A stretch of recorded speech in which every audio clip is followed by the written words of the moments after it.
R.J. Barrett from Toronto and Duke University. In drafting R.J. Barrett, the Knicks added another piece to the offseason puzzle. But now, the real games begin. The 2019 NBA free agent class is one of the most star-studded in league history. The biggest class since 2010 has the potential to alter the league for years to come.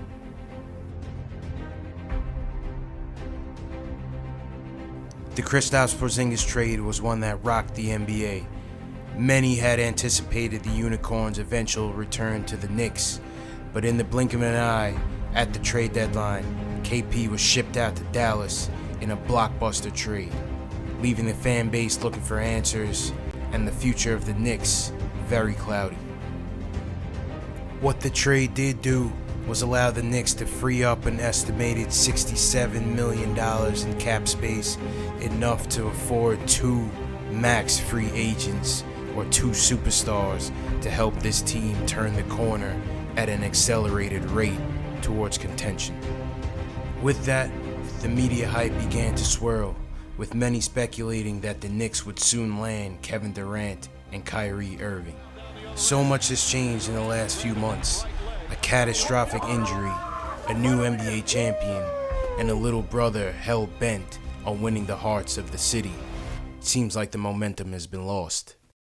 So what happens if we strike out? What happens if we don't get any of our top targets this offseason? And we've been down this road before, almost 10 years ago, praying for a franchise savior, only to be sorely disappointed. And this fall, I'm going to take my talents to South Beach and join the Miami Heat.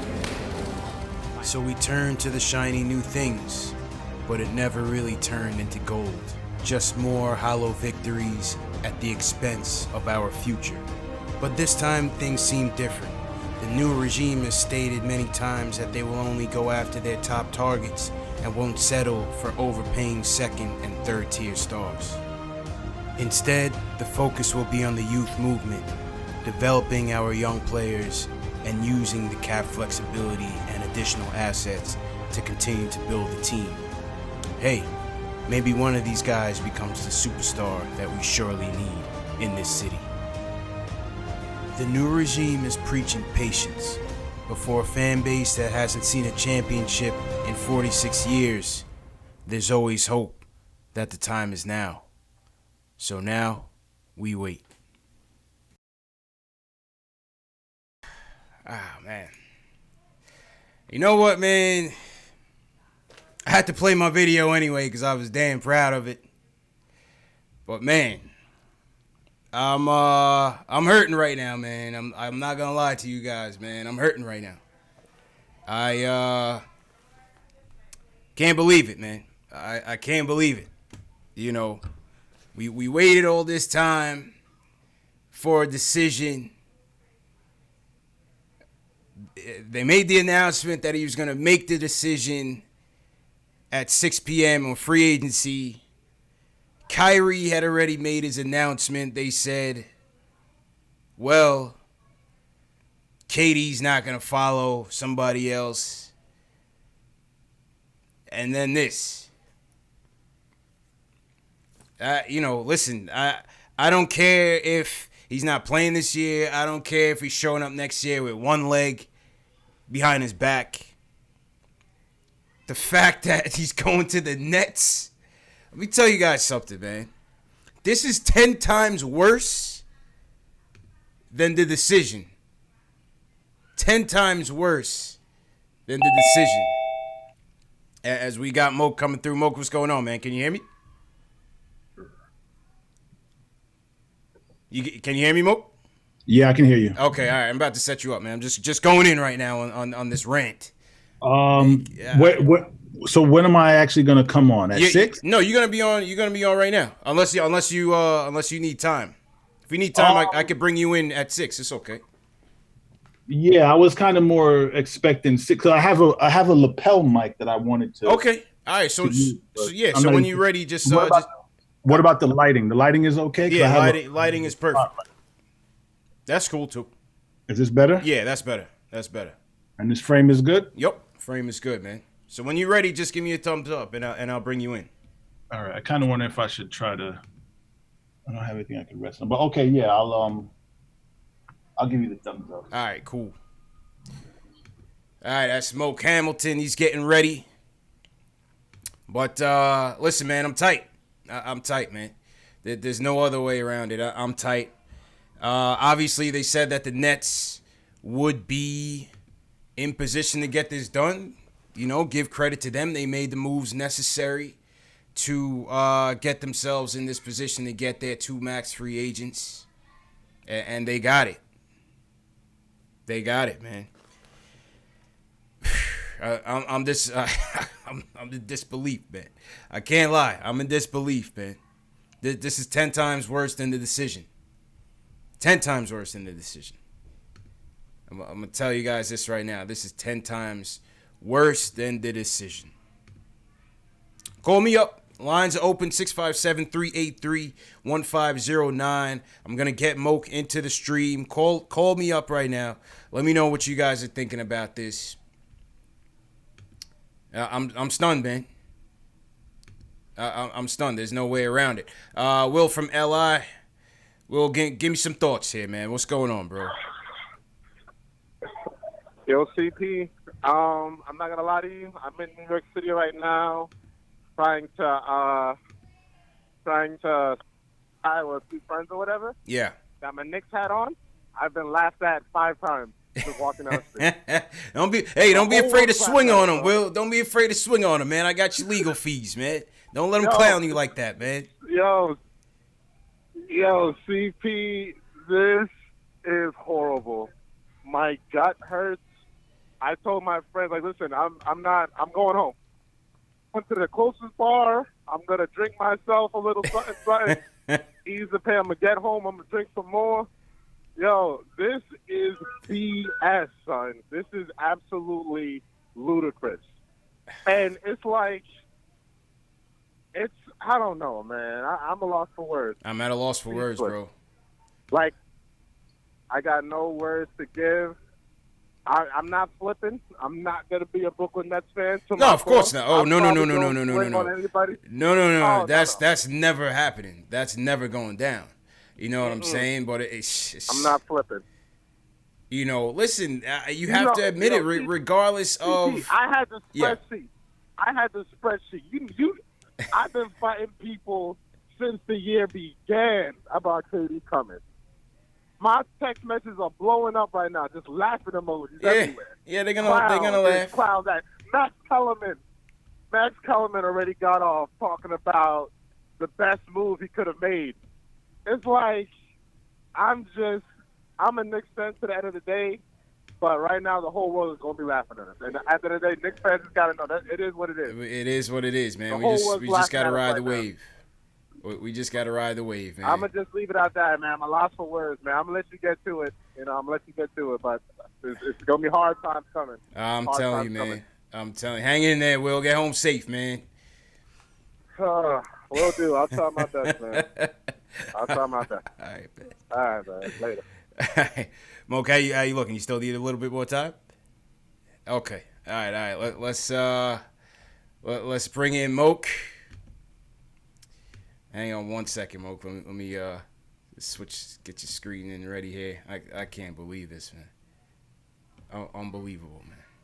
Shout out to everybody in the chat once again. This is KnicksFanTV, the hotline for depressed Knicks fans.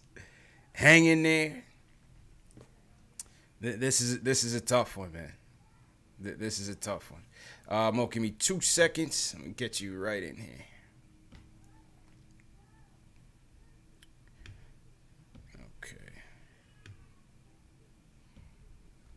Okay.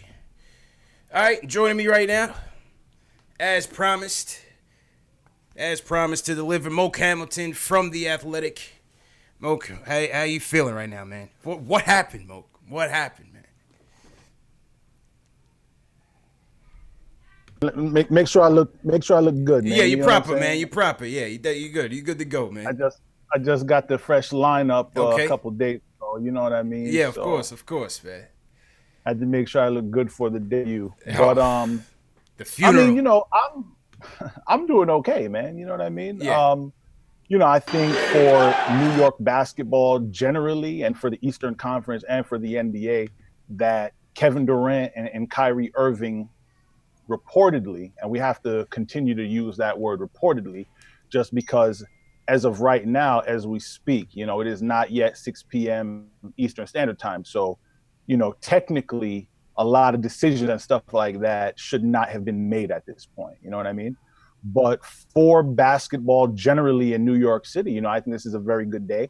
Obviously, for the Brooklyn Nets franchise, it's probably the biggest day, if not the biggest day, one of the biggest days in franchise history. So from that regard, you got to feel good about it as a fan of the league and as a fan of the Brooklyn Nets, obviously. Now, if you're a New York Knicks fan, that's a whole nother story, I will say this for Knicks fans. So for those that might not know me, might not be familiar with me, I was born and raised in Long Island, in Hempstead specifically, And, Right next door to me, man. exactly. And, my parents are Jamaican national, Yep. So Same here. I'm a first generation American myself. Mm-hmm. And Patrick Ewing in my house was obviously our guy. You know what I mean? That was our guy, man. That was our hero. Exactly. So I grew up watching this team. I grew up as a fan of the team, and the way that things kind of played out for me was, one thing led to another, and I got involved in the media, which has been a blessing, obviously. And for me personally, I wouldn't really necessarily say that I'm a fan of the team anymore for a number of reasons, but I am a fan of Knicks fans. And I'm a fan of Knicks fans' loyalty and their passion. And as someone that grew up in New York City, I see that very, very well. You know what I mean? Yeah. So in that regard, I find myself wanting good things to happen for the team, for the fans, So specifically for Knicks fans, I do think it's fair to say that today is a devastating day. It's tough, man. This is worse than the decision to me, Moke.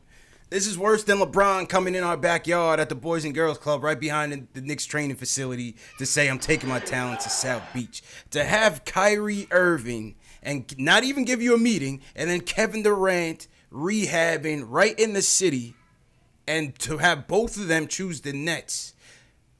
I mean, as you say, reportedly so. That's a tough blow. That's a tough blow, man. Yeah, and I think what makes it worse than that is just I mean, there are a couple of things. So for me, the first thing that I would kind of look at and say is what is most unfortunate about it is the blown Achilles. Right. Because I was actually on ESPN radio co-hosting with Anita Marks on Saturday, the day before, ESPN radio in New York, 98.7 FM. And I was kind of letting Anita know some of the things that I'd heard, and what I can tell you based on what I hear on the grapevine and what I heard from a few people, and this is kind of obvious, right, was the Achilles tear changed the entire equation. But a less obvious piece to that was, from what I understand, it made Kevin Durant somewhat reluctant to commit to coming to New York by himself. It kind of went from him feeling like he was the show and he was the guy to being like, okay, well, I know I need somebody to come with me now. The extent to which he and Kyrie Irving agreed to come to New York back in March or after the Porzingis trade or whatever, I can't really comment on that. But what I can say was that the injury, from what I understand, changed the way that Durant felt about what he himself could accomplish by himself. Right. And I think that Kyrie's, for whatever reason, along the way, Kyrie deciding to go to Brooklyn, I think that had a lot to do with the report that we saw from Adrian Wojnarowski that Kevin Durant was now talking to Kawhi Leonard about. Right. If you read those tea leaves, to me, it kind of suggests that Durant thought that it was he and Kyrie that were going to be relocating to New York, assuming that part of it was true. Right. And that at some point, Kyrie said, well, look, if you want to go to the Knicks, that's fine, but I'm going to Brooklyn. So maybe that's what swayed him to Brooklyn. What was the fear of coming here, being by himself? I mean, it's realistic. I mean, let's be honest. Let's take emotions aside and be honest here. The Nets put themselves in a good position to get this done. They have a good coach. They competed hard. They won 40-plus games, got a 6 seed. They have much better role players and supporting cast right now. For KD coming back next year, it is a better position for him. If all that happened and Kyrie decided to go. Right. And by next year, we mean next year as in calendar year. Yeah, right? calendar year. Yes. Calendar year. Right. Right. And then as far as, let's be honest here, as people that grew up watching this franchise and people that grew up watching this team, I mean, in terms of legacy, which player can you really say has ever come to New York and left with a better legacy than what he had before he came? It all goes into the garbage, from Ewing to Marbury to Carmelo, KP. Everybody leaves in disgrace. Amari as well. Everybody leaves in disgrace, man. Everybody leaves in some sort of turmoil or negative energy, man. Right. So it's not, for me, logically, it's not difficult to understand the decision. Yeah. So as a Knicks fan, really what your challenge is now at this point would be to, Brandon Tierney. Brandon Tierney is a guy that I've known for a long time, but I'm not friends with BT, But he put up a tweet that I actually kind of liked just not too long ago. BT said, you got to just take it on the chin, get up, and just move on. Yeah. And that's what you got to do as a Knicks fan. Now, obviously, it's going to hurt for a long, long time. But the one thing that maybe you can find some comfort in as a Knicks fan is, I've been around long enough to remember a lot of super teams, quote unquote super teams, that came together. You think about Steve Nash and Dwight Howard joining Kobe in LA. Yeah. Karl Malone, Gary Payton. Well, yeah, but at least those guys got to the final. Well, yeah, that's true. You know what I mean? True. Like if you talk about expectations relative to what they actually accomplished, that team with Dwight Howard and Steve Nash and Kobe and those guys, I mean, that team didn't even come close to fulfilling the expectations that we had. Sure. And I mean, that's just the example that comes to mind immediately. But the point is this: when something happens and we make predictions about where we expect that team to go or how good we expect them to be, a lot of the time we're wrong, And I'm not saying that we're going to be wrong about the Nets. I think at this point it's a safe bet to assume that once Kevin Durant gets back on the floor with that team, that those guys will probably be the favorite in the Eastern Conference. Yeah. I think Giannis will have something to say about that. Whether or not Kawhi re-signs in Toronto, I think that'll obviously have a big impact on that. But from where we sit right now, it's fair to believe that about the Nets. But history is littered with examples of teams that we had high expectations of that don't live up to it, number one. But also history is littered with examples of trades that happen and transactions that happen that when they do, we think one thing and it ends up going completely left. It ends up being the other way. That's true.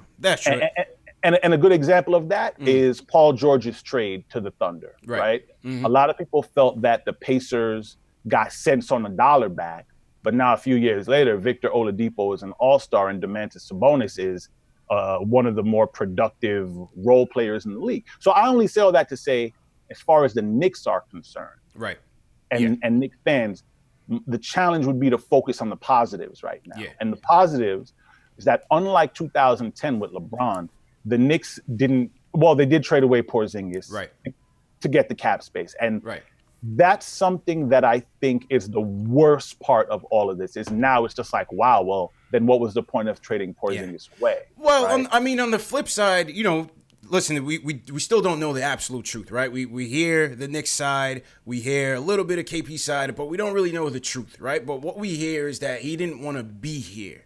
Right. So, my thing is, could they have, mended fences, or could the Knicks have tried a little bit harder to mend fences? I guess maybe. But to me, it's like the trade had to be done regardless of what the stakes were in the future. Yeah. Well, based on what I know, I can tell you that the relationship soured to the point where Kristaps did not want to be here. Right. In terms of not knowing the truth or whatever, like he definitely did not want to be here. He made that clear to the organization. Yeah. I think if you want to second guess that decision, what you should ask yourself was, what extent should the Knicks have gone to make things right with Porzingis to the fact that he would have wanted to be here? Right. But if that meant hiring his medical team, if that meant giving him his own personal security, if that meant giving his brother long staff, access, right?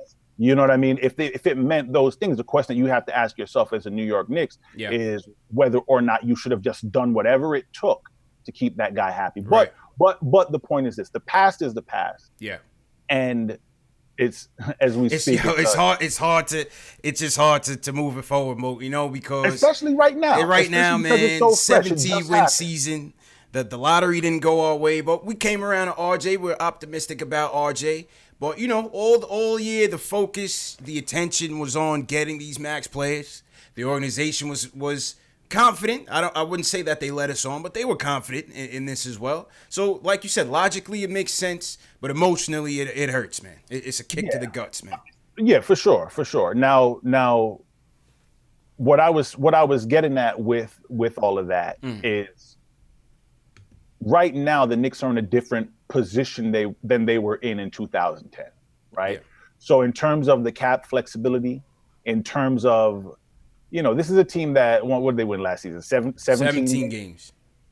Personally, now I don't have any sourced information on this, but what I think is that David Fizdale did a great job last season of coaching the team well, but coaching them to not win games. And I think that was by design, because I think the team wanted to go all in on trying to get Zion, even though they knew it was an uphill climb.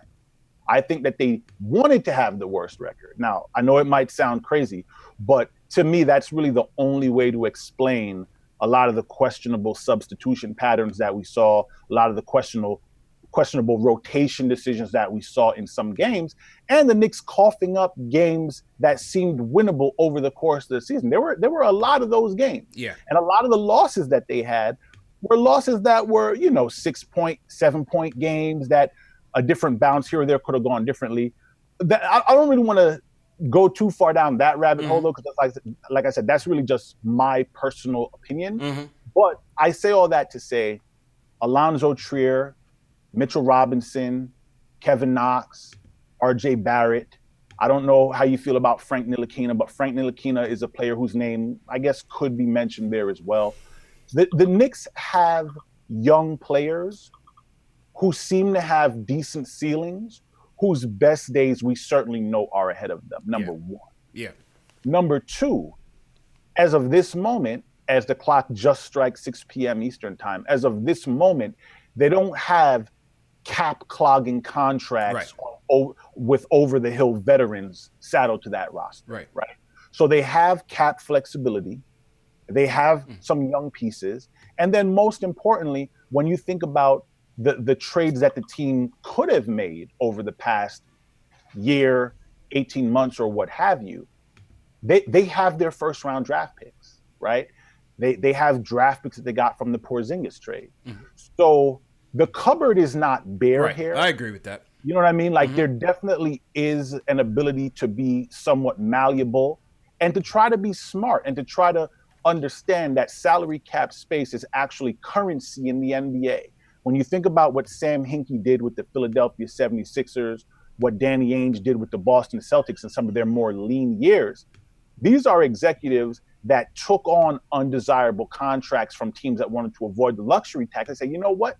Listen here, play. I'm gonna need a second-round draft, but you're gonna have to come up off that if you want me to take. You're gonna have to come up off a lottery-protected first-round pick if you want me to save you this $22 million. You know what I mean? Right. And I think that now, making the decision to sign Kevin Durant or sign Kyrie Irving, that's easy. Now I think is where Scott Perry is really going to be challenged. And he's now going to have to prove to us that he can do what Sean Marks did and basically get blood out of a stone, because that's exactly what Sean Marks has done now with such a remarkable turnaround. True indeed, man. Well said. Let's take some calls, Moke. Let's hear from some Knicks fans. Some Knicks fans want to react to this. Let's go to Brooklyn. Kevin from Brooklyn wants to talk about. He's crushed by the news. Kevin, how you feeling, man? CP, Moke, Can you hear me? Yep, loud and clear, bro. I hear you, brother. What's up, man? Fellas.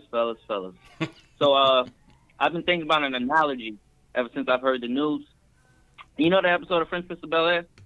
Will Smith and his dad? Yeah. Why don't nobody want me? So he's like, why you don't want me, man? Why don't nobody want us, man? Why don't nobody want us, man? Honestly, I had some trepidation when it comes to, Kevin Durant coming off an Achilles injury and the history of Achilles injuries. But just having the best player in the world, one of the 3 best players in the world, saying they want to be here, I wanted that, man. Yeah. I wanted that. And it just hurts. It hurts, CP. Yeah. It hurts, Moke. Kevin. I mean, do want to say one thing. Yeah, go ahead, Kevin. One last thing. Go ahead. So, one last thing. I just want to tell Knicks fans, keep your head up. I know right now it hurts.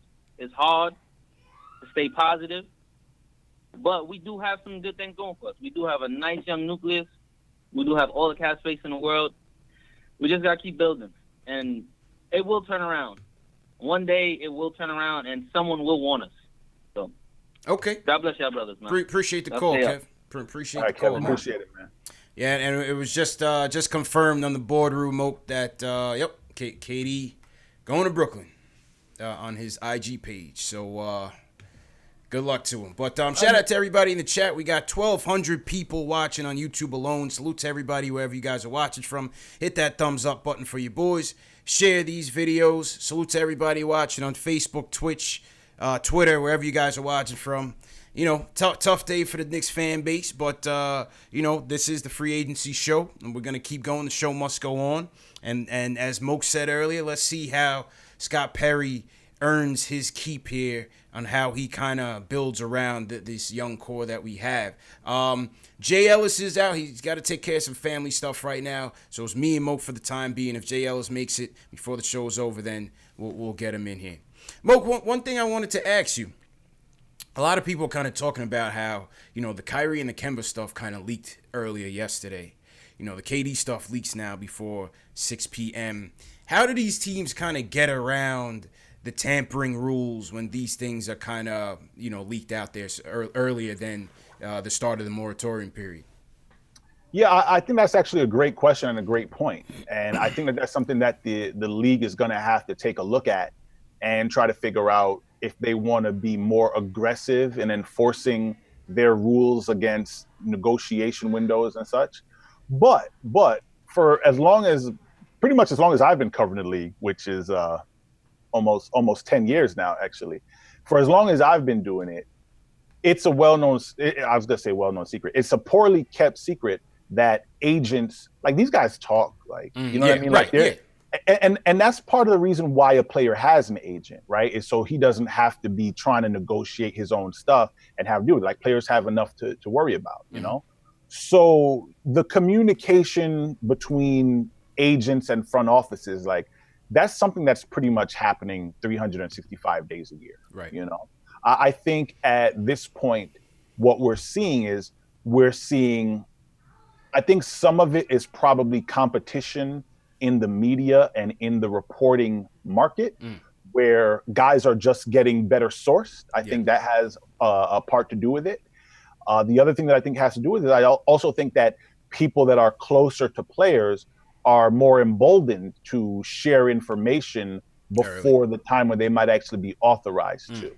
And I think part of the reason for it is because, historically speaking, as far as I know, the league hasn't really been super duper aggressive in enforcing rules related to impermissible contact between representatives and teams. And, something like that is only going to change if the competition committee or if some of the more respected NBA owners decided they want to stand up and make some noise about it to Adam Silver into his office, you know? And I'm just not really sure that there will be enough momentum for that. And the other thing is, in the recent past, the instances where teams have been fined or they've been disciplined for violating rules against tampering and such, it's been things that were egregious and on the record and videotaped and video recorded. You know what I mean? But when people get together at All-Star Weekend, and when people get together during the finals, and when people get together during the NBA draft combine and at the draft, there's really no way to prove who spoke to who about what when. Yeah, you know, so it's hard to get around it. Right, there's no text messages. And I mean, that's just a simple fact of human life. You know, part of the reason why when we decided we want to do a business deal, part of the reason why we have contracts is to memorialize that, right? If you don't write something down, it's very difficult to enforce. It's also very difficult to prove. Right. And that's the reason why it's going to be difficult for the league to crack down. Now, I will say this. The fact that the details of so many agreements and contracts and such like that leaked so far in advance of the permissible window, I do think the league is going to have to take a look at it, but I'm not sure ultimately that they'll be able to do anything about it. Like, it's just something that is going to come with the business, especially when you're talking about so much commerce and deals that are $150 million. It's a lot of money at stake, man. Exactly, you know. One thing that I do also want to add, I want to say that I think, responding to Kevin, who kind of called in, as far as like, why don't nobody want us, you know, the Fresh Prince joke or what have you. I think that this moment in time right now should be very humbling for Knick fans, as well as for the Knick organization. And the reason I say that is because people that grow up in New York City, most of the people that I know that grow up around here, and a lot of the transplants that come here, like, oh, this is the greatest city in the world. You know, like, I wouldn't want to be anywhere else. Why wouldn't somebody want to come here and win and play? We've been saying this every year, man. Every year. Madison Avenue, they can make the money about the big market. No one has come here. No one has wanted it except for the last person was Melo, if you want to say it that way. It's a wrap. Like, that whole conversation means nothing. It's done. And that whole mindset, it's obvious that is something that, well, you know what? Okay, I'm sorry. I'm gonna walk that back a little bit, because you could make the argument that Kyrie Irving and Kevin Durant came here for those same reasons, because they're gonna be in Brooklyn. Yeah. But what I mean specifically for Knicks fans, this idea of, oh, of course he'll want to come to the Knicks, because if he wins here, if he wins for the Knicks, it's the greatest thing ever. Like, that whole mentality, you gotta kind of pause that now, because I think at this point there's more than enough evidence to suggest that that's not enough. It's over, man.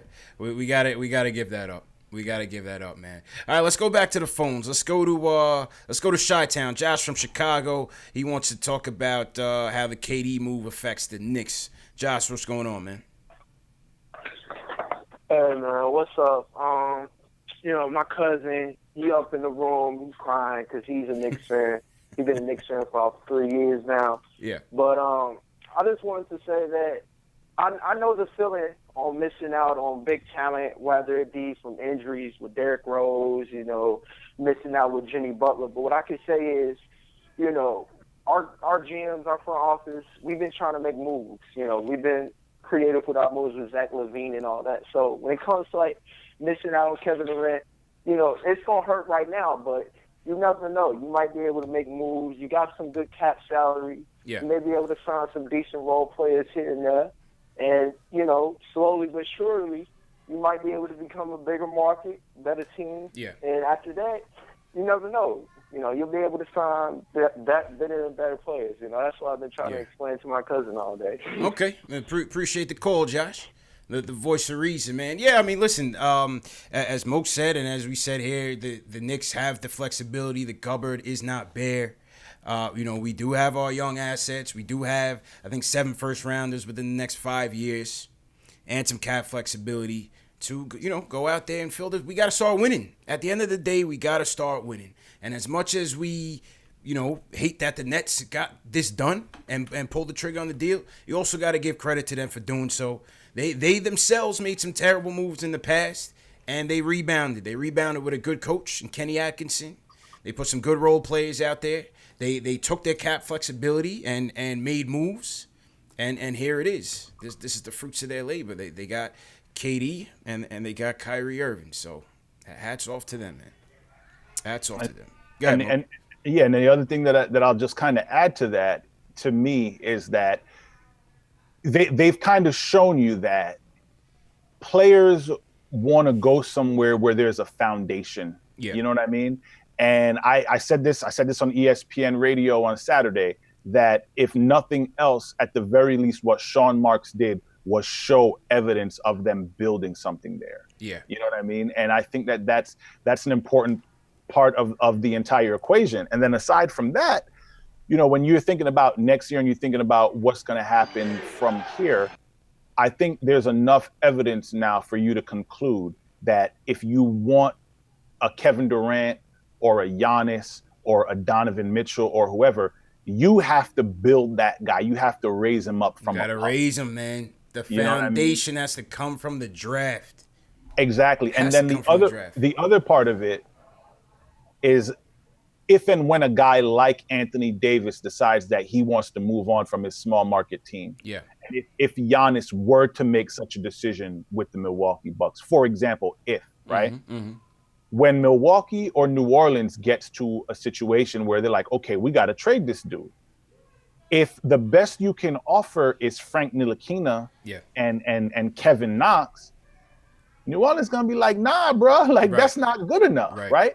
So it's to me, it's kind of pointing back to the inevitable conclusion that if you want to win in the league, your scouting has to be top notch, and you have to know how to find good players. You can't year after year make decisions like drafting Frank Ntilikina over guys that went after him that were obviously better fits. Like you can't have Jordan Hills. Yeah. You know what I mean? Like you can't do that continuing. And now the other part of that I will say is, you're not expected to nail every draft pick, right? Because we look at the Sixers and it's like, oh, well, yeah, they got Ben Simmons and they got Joel Embiid, but I mean, they had Michael Carter-Williams in there, right? They had Nerlens Noel in there. They had Jahlil Okafor. You know what I mean? Yep. But the point is, they nailed those two, right? That's right. And at the end of the day, like, that's really what you need as a foundation, because signing your way and building your way through free agency to a championship, like it's a pipe dream. It's not the tried and true way of building a winning franchise and a winning culture. Right. And for a long time, we've thought that the Knicks would be able to sort of cut against the grain in that regard. Mm-hmm. But again, I think that this happening is evidence of the contrary. True indeed. Right? And it's time for everyone to be smarter about that, realize that, and adjust their expectations if you're a fan. And if you're the New York Knicks, maybe adjust the way that you have gone about doing your business. And at this point, I'm still going to give Scott Perry the benefit of the doubt. And again, with RJ Barrett, obviously now we got to see what he's able to do for the franchise. But the point is, at the end of the day, you have to have an infrastructure that is good at finding players and developing them. And until you can do that, in today's day and age, you are not going to be able to attract marquee talent. True indeed, man. Back to the phones. Let's go to Jay from Florida. He wants to talk about the KD signing. Jay, how you feeling, man? All right, I think we just lost Jay. What's good, fella? Oh, Jay, call back. I hung the phone up. I didn't hear you. Jordan from Maryland's up next. Jordan, how you feeling, man? Yo, it's all good. First, big y'all up, man. From Long Island representing, man. Absolutely, man. All right. Listen, man. Yeah, from Lakeview, West Hempstead, man. Okay. Anyway, we all neighbors. I just think as Knicks fans, man, the worst thing about us is that we lack patience, man. Yeah. We lack patience, and we don't allow ourselves to do it the right way. We're willing to sacrifice everything, for that shiny coin. You know what I'm saying? Like with Amari, we're willing to pay top dollar to an injury-prone player. Yeah. You know, for Melo, we willing to trade the house. And right now we were willing to pay top dollar to somebody we're not even sure he's going to come back as the same player. Yeah. So all I'm saying is Kyrie, I don't think he would have fit our culture. I don't even think the Knicks brass was looking towards him because you stopped really hearing much about him after the whole Celtics fallout. And KD, I really wasn't hyped about him, man, because I felt like it would have been such a Knicks move to sign this dude. And then 2 years later, when he finally does get back to somewhat himself, he's on the tail end of his career, or he doesn't come back to be the KD that we all know. That would have been such a Knicks move. Now we locked in with top dollar. So all I'm saying to my Knicks family, please be patient. You know what I'm saying? Okay. I think and Perry and Mills, they doing a great job, man. Okay. I appreciate the call, I think Jordan. if we patient, I think it'll come back. All right. All right, yo, keep doing your thing. Thanks, Jordan. Appreciate it, man. Hey, listen, Moke, he's right, man. But at the end of the day, it's like it's Jordan, right? Jordan. Yeah, Jordan.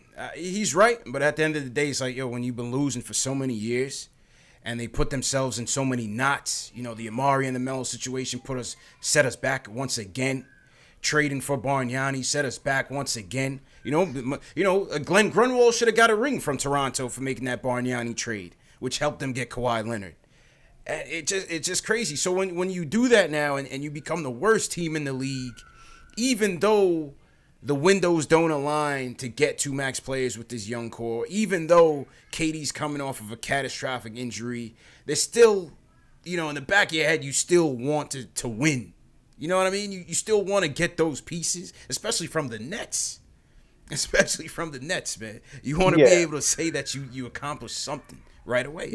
Yeah, and it's like big brother, little brother syndrome, right? Course, like if LeBron went to the Clippers, instead of the Lakers, like that would have been devastating for the Lakers, right? And then, as far as Jordan's call is concerned, I won't even say that I disagree with him or the mindset or the attitude. I think that's the attitude that you have to have if you're the Knicks. But the truth of the matter is that Kevin Durant is a two-time Finals MVP, right? And Kyrie Irving is someone that, and I've talked about this a lot. Kyrie grew up in Northern Jersey, and he represents Jersey to the fullest, and he grew up a Nets fan. But Kyrie's basketball skills and talents were sharpened on the asphalt of Rucker Park. Mm-hmm. You know what I'm saying? And West 4th Street, right? Mm-hmm. New York City playgrounds, okay? So for those guys to switch teams as free agents and to come to New York, but not go to the Knicks. It's kick to the gut, man. It's a punch to the gut. Now, obviously 2 years from now, 3 years from now, we don't know what the future holds, right? So Kyrie Irving, looking at it objectively, Kyrie has definitely had some durability issues over the course of his career. Mm-hmm. We're not sure what he's going to look like a year from now or 2 years from now. Same thing for Kevin Durant, obviously, who just tore his Achilles tendon. But at the end of the day, today, like, we don't have a crystal ball, right? Miss Cleo, she don't work for the Knicks. You know what I mean? We're based on what we know right now, all you can do in life, really, not just as a sports executive or as a stockbroker or whatever. In life, all you can do is make what seems to be good decisions to give you the highest odds of success based on the information that you have at present, right? Mm-hmm. And if you look at it through that lens, there are zero teams in the NBA that would turn down the opportunity to give Kyrie Irving and Kevin Durant $80 million or however much money it is to play basketball for them. Nobody would say no to that. So in that regard, you can't deny the fact that this is a devastating day for the Knicks franchise and for Knicks fans. Yeah. But you just got to move on. You just got to have the right attitude about it. You got to have perspective about it. And like I said, maybe as a Knicks fan, you adjust your expectations a bit. And as the Knicks organization, you realize, hey, for whatever reason, we can't trade for guys like Anthony Davis or Kyrie Irving or Kawhi Leonard when they find themselves on a trading block, right? Mm-hmm. We can't do that for some reason. Don't have the assets yet.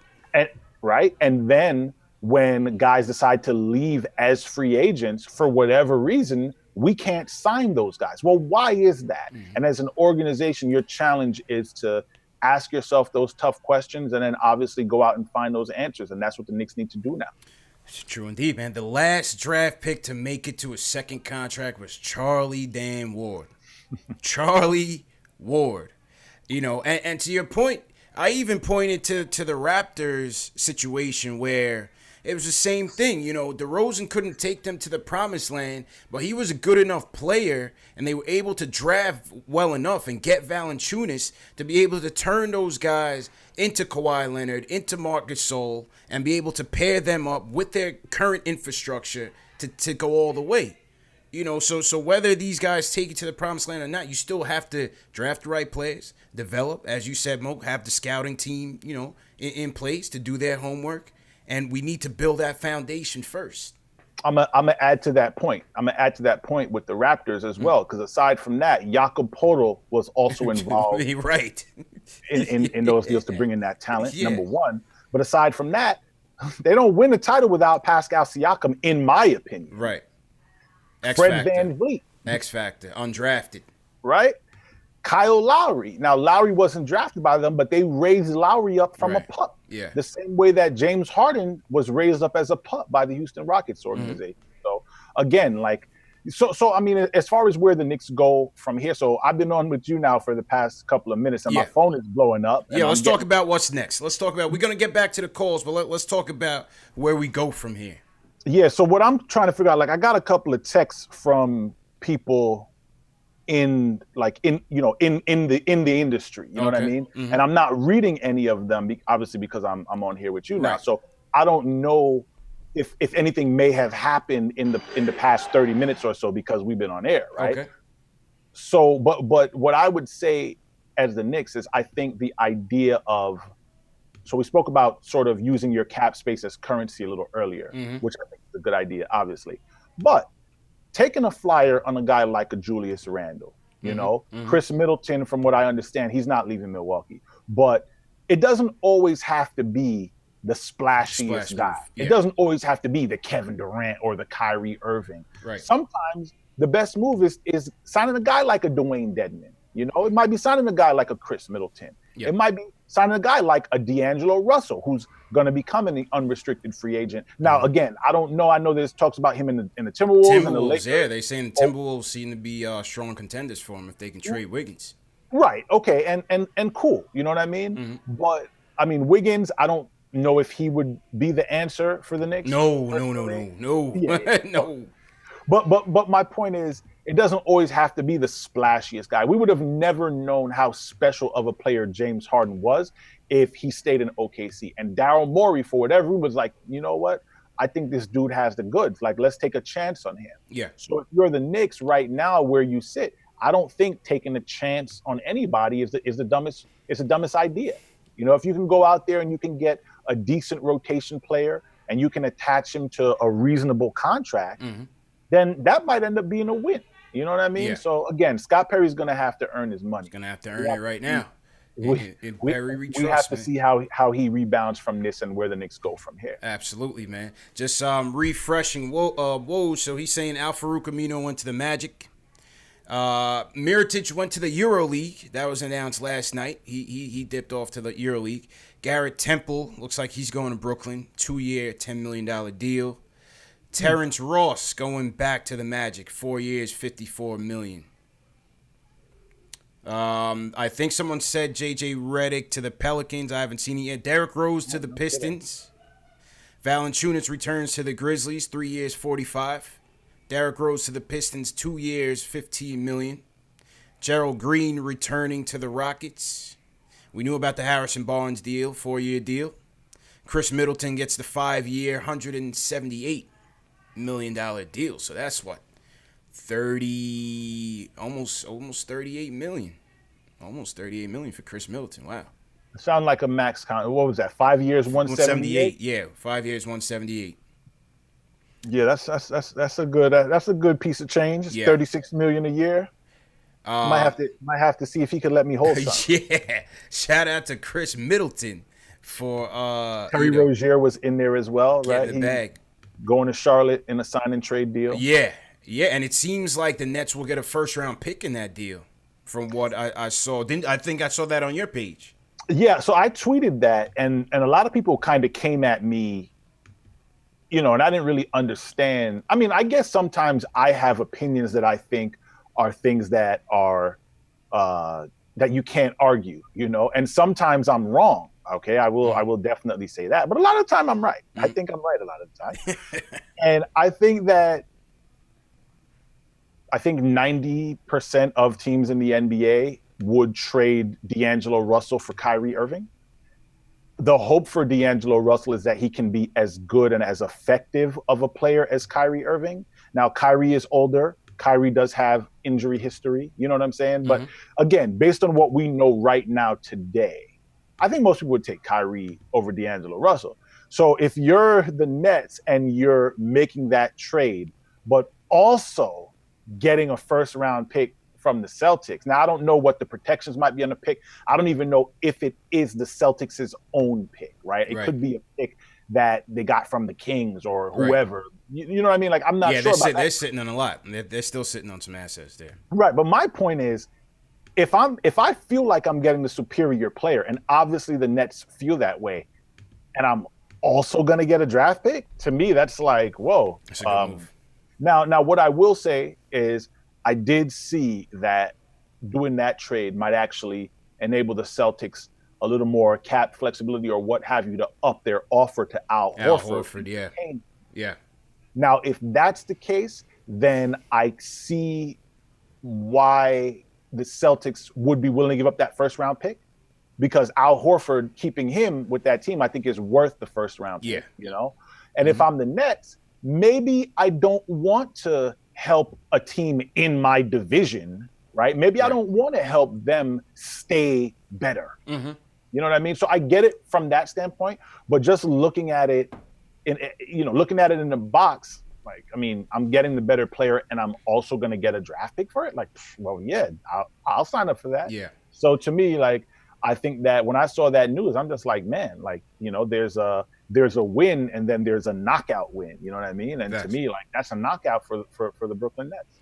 Yeah, I mean, certainly good for them. I mean, on the Randle topic, we certainly need a 4. I would certainly bring Randle in. D'Lo is certainly interesting. I just don't know if I want to give him a max contract, man. I don't know if I want to give him a max contract. He certainly fits, as a 23-year-old player. He certainly fits, where they're trying to go. The market will certainly be competitive for him. We know Timberwolves are after him, Lakers, Pacers, maybe Phoenix. I'm not sure if you heard anything about Phoenix, but I'm just not sure if he's a max player. Yeah. I mean, I don't, when I'm talking about getting these guys, I'm not putting a dollar amount on it necessarily. So if D'Angelo's reps came to me and said, we want a 4-year max, would I have pause about that? Maybe I would. Yeah. But it wouldn't be that difficult for me to talk myself into it. And I've been covering this league long enough. Well, let me not even say that, because at a time, I think Magic Johnson signed like a lifetime deal with the Lakers or something like that.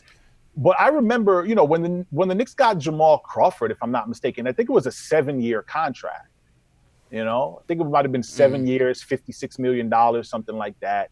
When they did it was a sign and trade. I'm just talking off the cuff. So it was a sign and trade deal. It was a sign. Well, I was going to say, I think it was also a sign and trade for Eddie Curry as well. I'd have to check. I'd have to check that too. But the point is, I remember when contracts were 7 years long. Yeah. 7 years is a really long time. Like, it's a really long time. 4 years, and then you figure, even if a guy wants a 4-year deal, he's probably going to have a player option in the 4th year. So in most instances, when you're signing a player, now obviously if D'Angelo hurts himself in the 3rd year, he's going to opt into that 4th year. So yes, you will be on the hook. But my point is, a 4-year deal in many, many instances really is only 3 years of a guaranteed contract anyway. Yeah. So 4 years to me is not 7 years. It's not 6 years. So it wouldn't be that difficult to talk myself into that. Now, if I'm the Knicks, I would just kind of have to know what my other options and alternatives were before I decided whether or not I would want to give D'Angelo Russell a 4-year max. And the same exact thing for Julius Randle. I'd have to know what the other alternatives were. So case in point, if I'm the Knicks and I decide I want to go the Sam Hinkie route or the Danny Ainge route, the first team I'm calling right now is I'm calling the Charlotte Hornets, because the Hornets just lost their franchise player. Oh, I'm sorry. Let me not say they just lost their franchise player. I don't know if there's been any news about that, but the indications are that Kemba Walker's he's heading to Boston, right? This is a team that got a lot of ugly contracts and not even long money, but bad money deals, right? Bismack Biyombo comes to mind. Oh, gosh. Nick Batum, if I'm not mistaken, is still on the contract with that team. Yeah. That's a team that desperately wants to get themselves away from the luxury tax and reduce payroll as much as possible because they're trying to tear it down and rebuild, right? Yeah. So if I'm Scott Perry, I say, look, man, you want to come up off that Bismack Biyombo contract, I could help you. Yeah. It's funny because according to them, they're not looking in that direction, at least this year. I mean, of course, things can change, you know. But from what Begley had reported earlier in the week, he says that they're not looking to take on contracts for additional assets at the moment. But these guys are 1-year deals, though. Yeah. That's what I think is important. So I'm saying if you're not going to get Kawhi Leonard.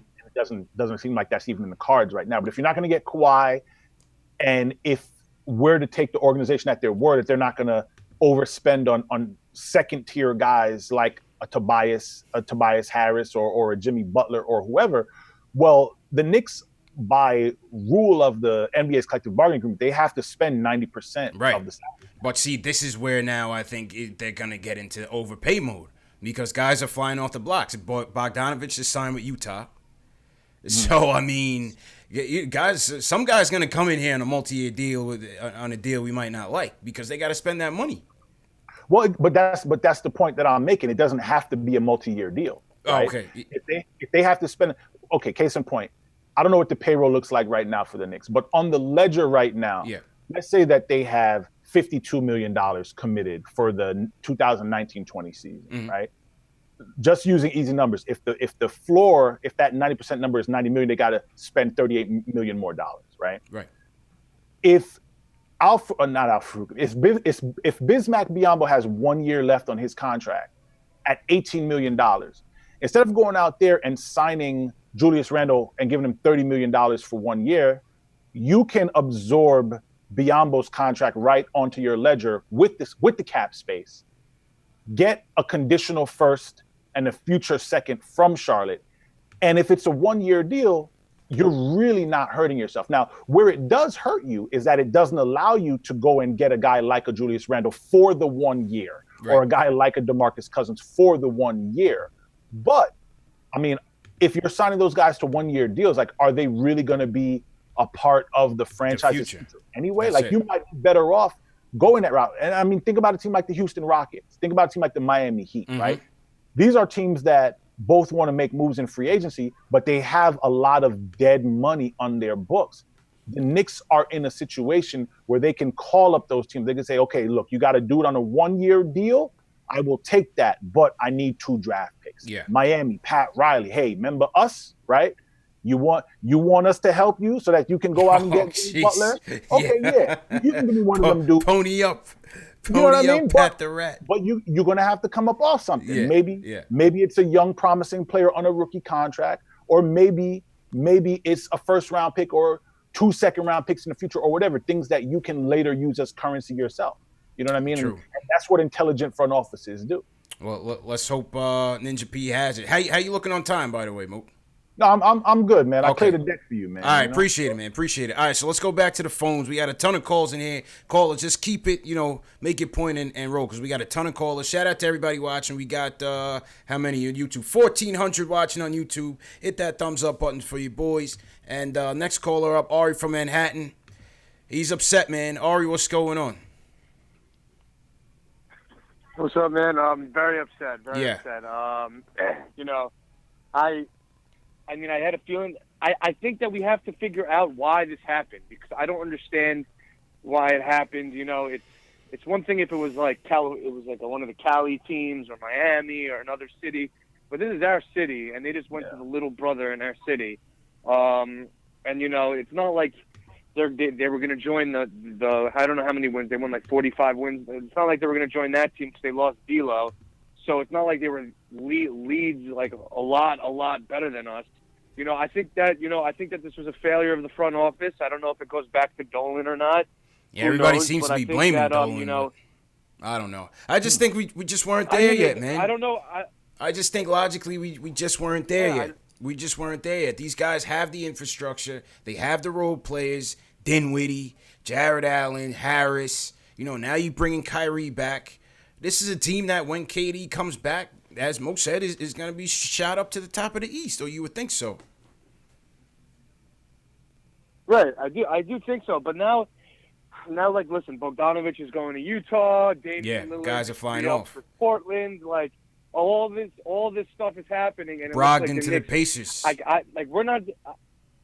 Yeah, I know Brogdon to the Pacers, Ricky Rubio to the Suns. I mean, I just think that there's some stuff that we as outsiders, I mean, maybe Moke is a little bit more of an insider, but like we as outsiders, I don't know if we know really what's going on behind the scenes because it's just like Kemba didn't want to come home. Yeah. Kyrie didn't want nothing to do with the Knicks. You know, KD wanted nothing to, like, no one even, these decisions were done weeks ago, it seems like.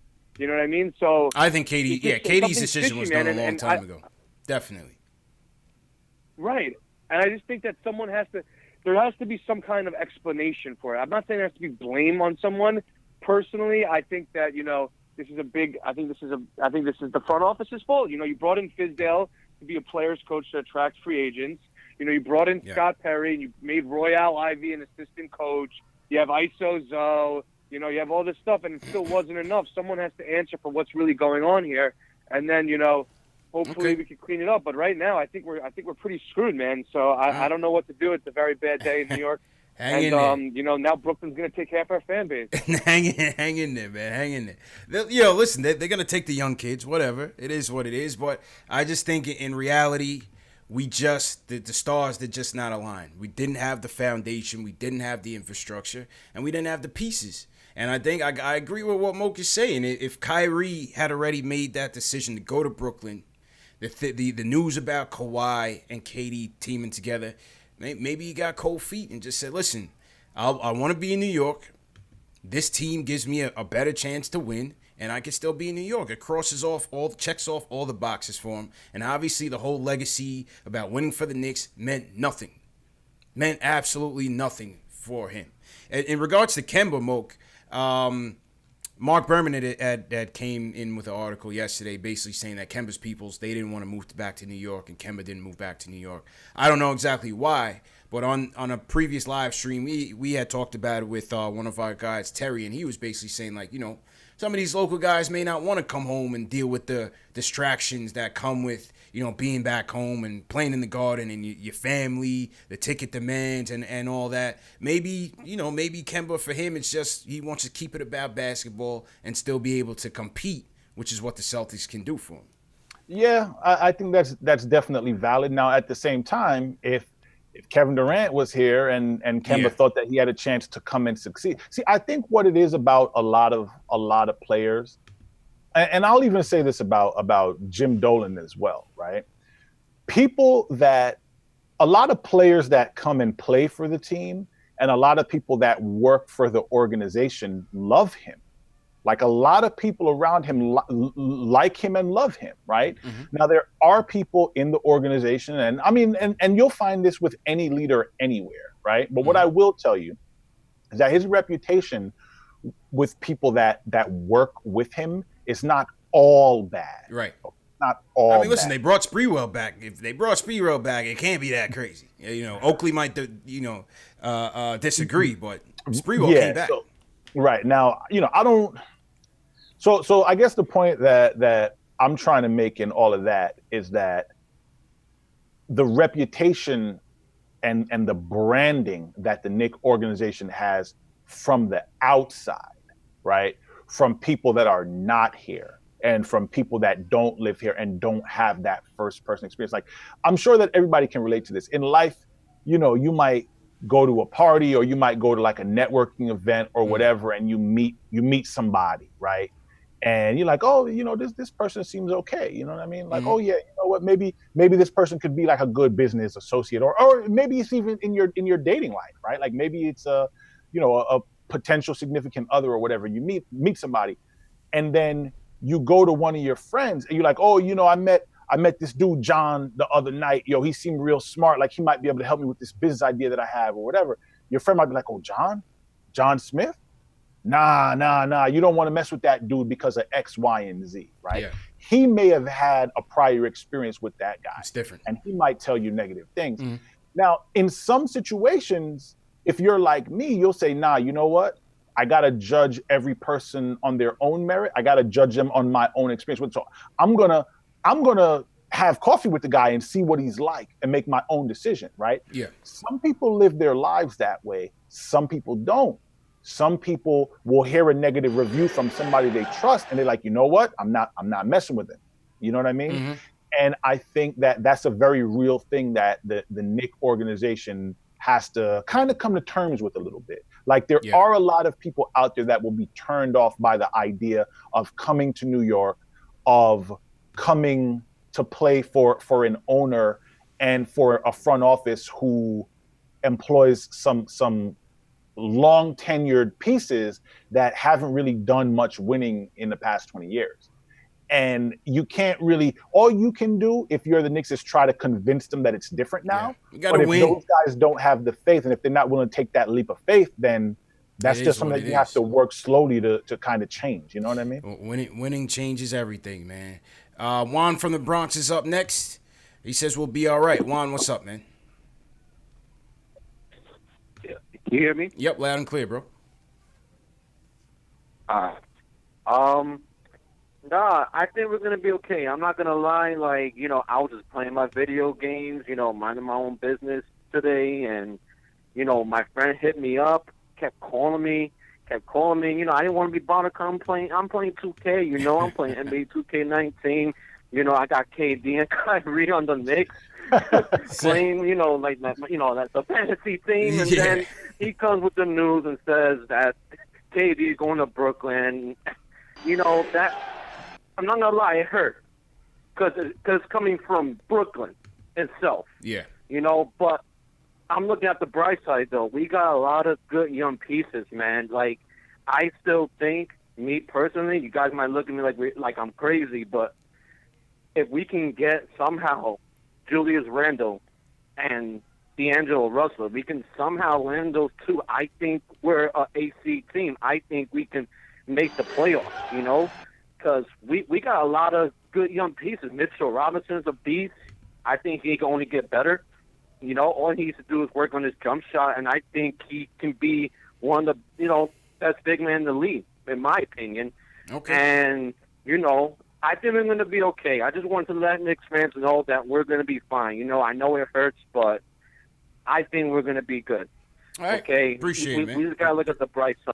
All right, appreciate the call. Sorry to cut you, man, but we got a lot of calls. I just want to hear from some people that called in. They've been waiting for a while. Let's talk to Kevin in Harlem. Kevin says he's devastated, man. Kevin, how you feeling, bro? CP, man, what's good, man? I'm devastated, man. Yeah. I'll tell you what, though.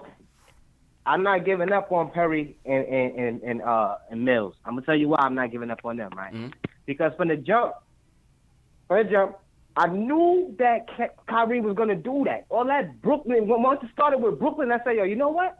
He's going to Brooklyn, and if KD followed, then so what? The reason why I say so what, because if we don't get a player like we got RJ Barrett. RJ Barrett and them other dudes, let them grow. Patience. I know we don't want to hear that, but trust me, it could have been a disaster waiting. You got to look at all the other situations that happened with Dice and all those people in those situations. So, you know, I just want to tell the Knicks fans, Knicks Nation, we'll be okay. Okay. It's a heartbreaking day, but we'll get through it. We'll bounce back, man. Appreciate the call, man. Appreciate the call, Kevin. Let's go to Sergio from Brooklyn. He wants to talk about the difference between Brooklyn and the Knicks. Sergio, what's up, bro? Hey, CP, what's going on, man? Moke, what's up, bro? What's going on, brother? I just wanted to talk to. I know you guys are getting into the difference between us and the Nets and how they got the whole infrastructure and all that. And I mean, I get it, but coming into this season, I mean, they weren't even being expected to be where they're at now. You know what I'm saying? No one was talking about them being having the season that they did. No one predicted it, and they did. I mean, us from the jump, we knew we were going to be out for a while with KP being down. We were going in with the young guys. I think from the beginning we were ready to just, it was clear we were going to tank it, and that's what we did.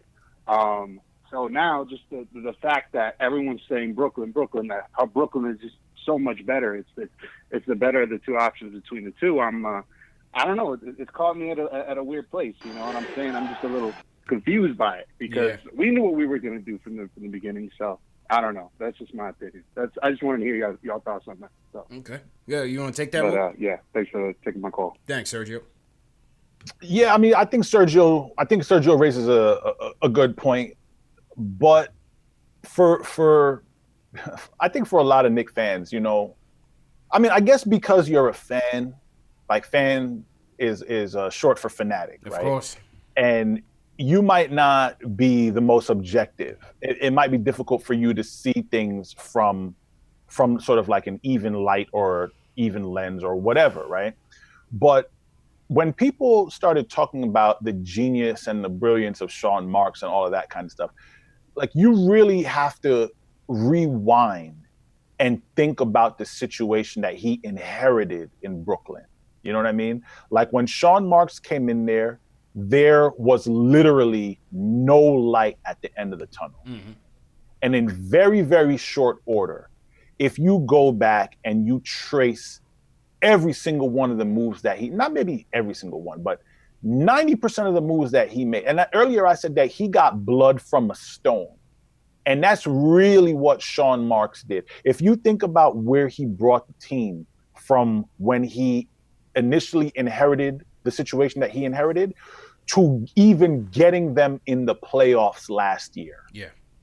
When you look back at the pieces that he traded to get D'Angelo Russell, right? When you think about him taking a gamble and drafting Karis LeVert, when you think about guys like Joe Harris and Spencer Dinwiddie, the Nets were a team that had no picks, and I don't remember exactly what their cap situation looked like when Marks took over, but if I recall correctly, they didn't really have that much cap flexibility. They were buried. Really, Billy King buried them, man.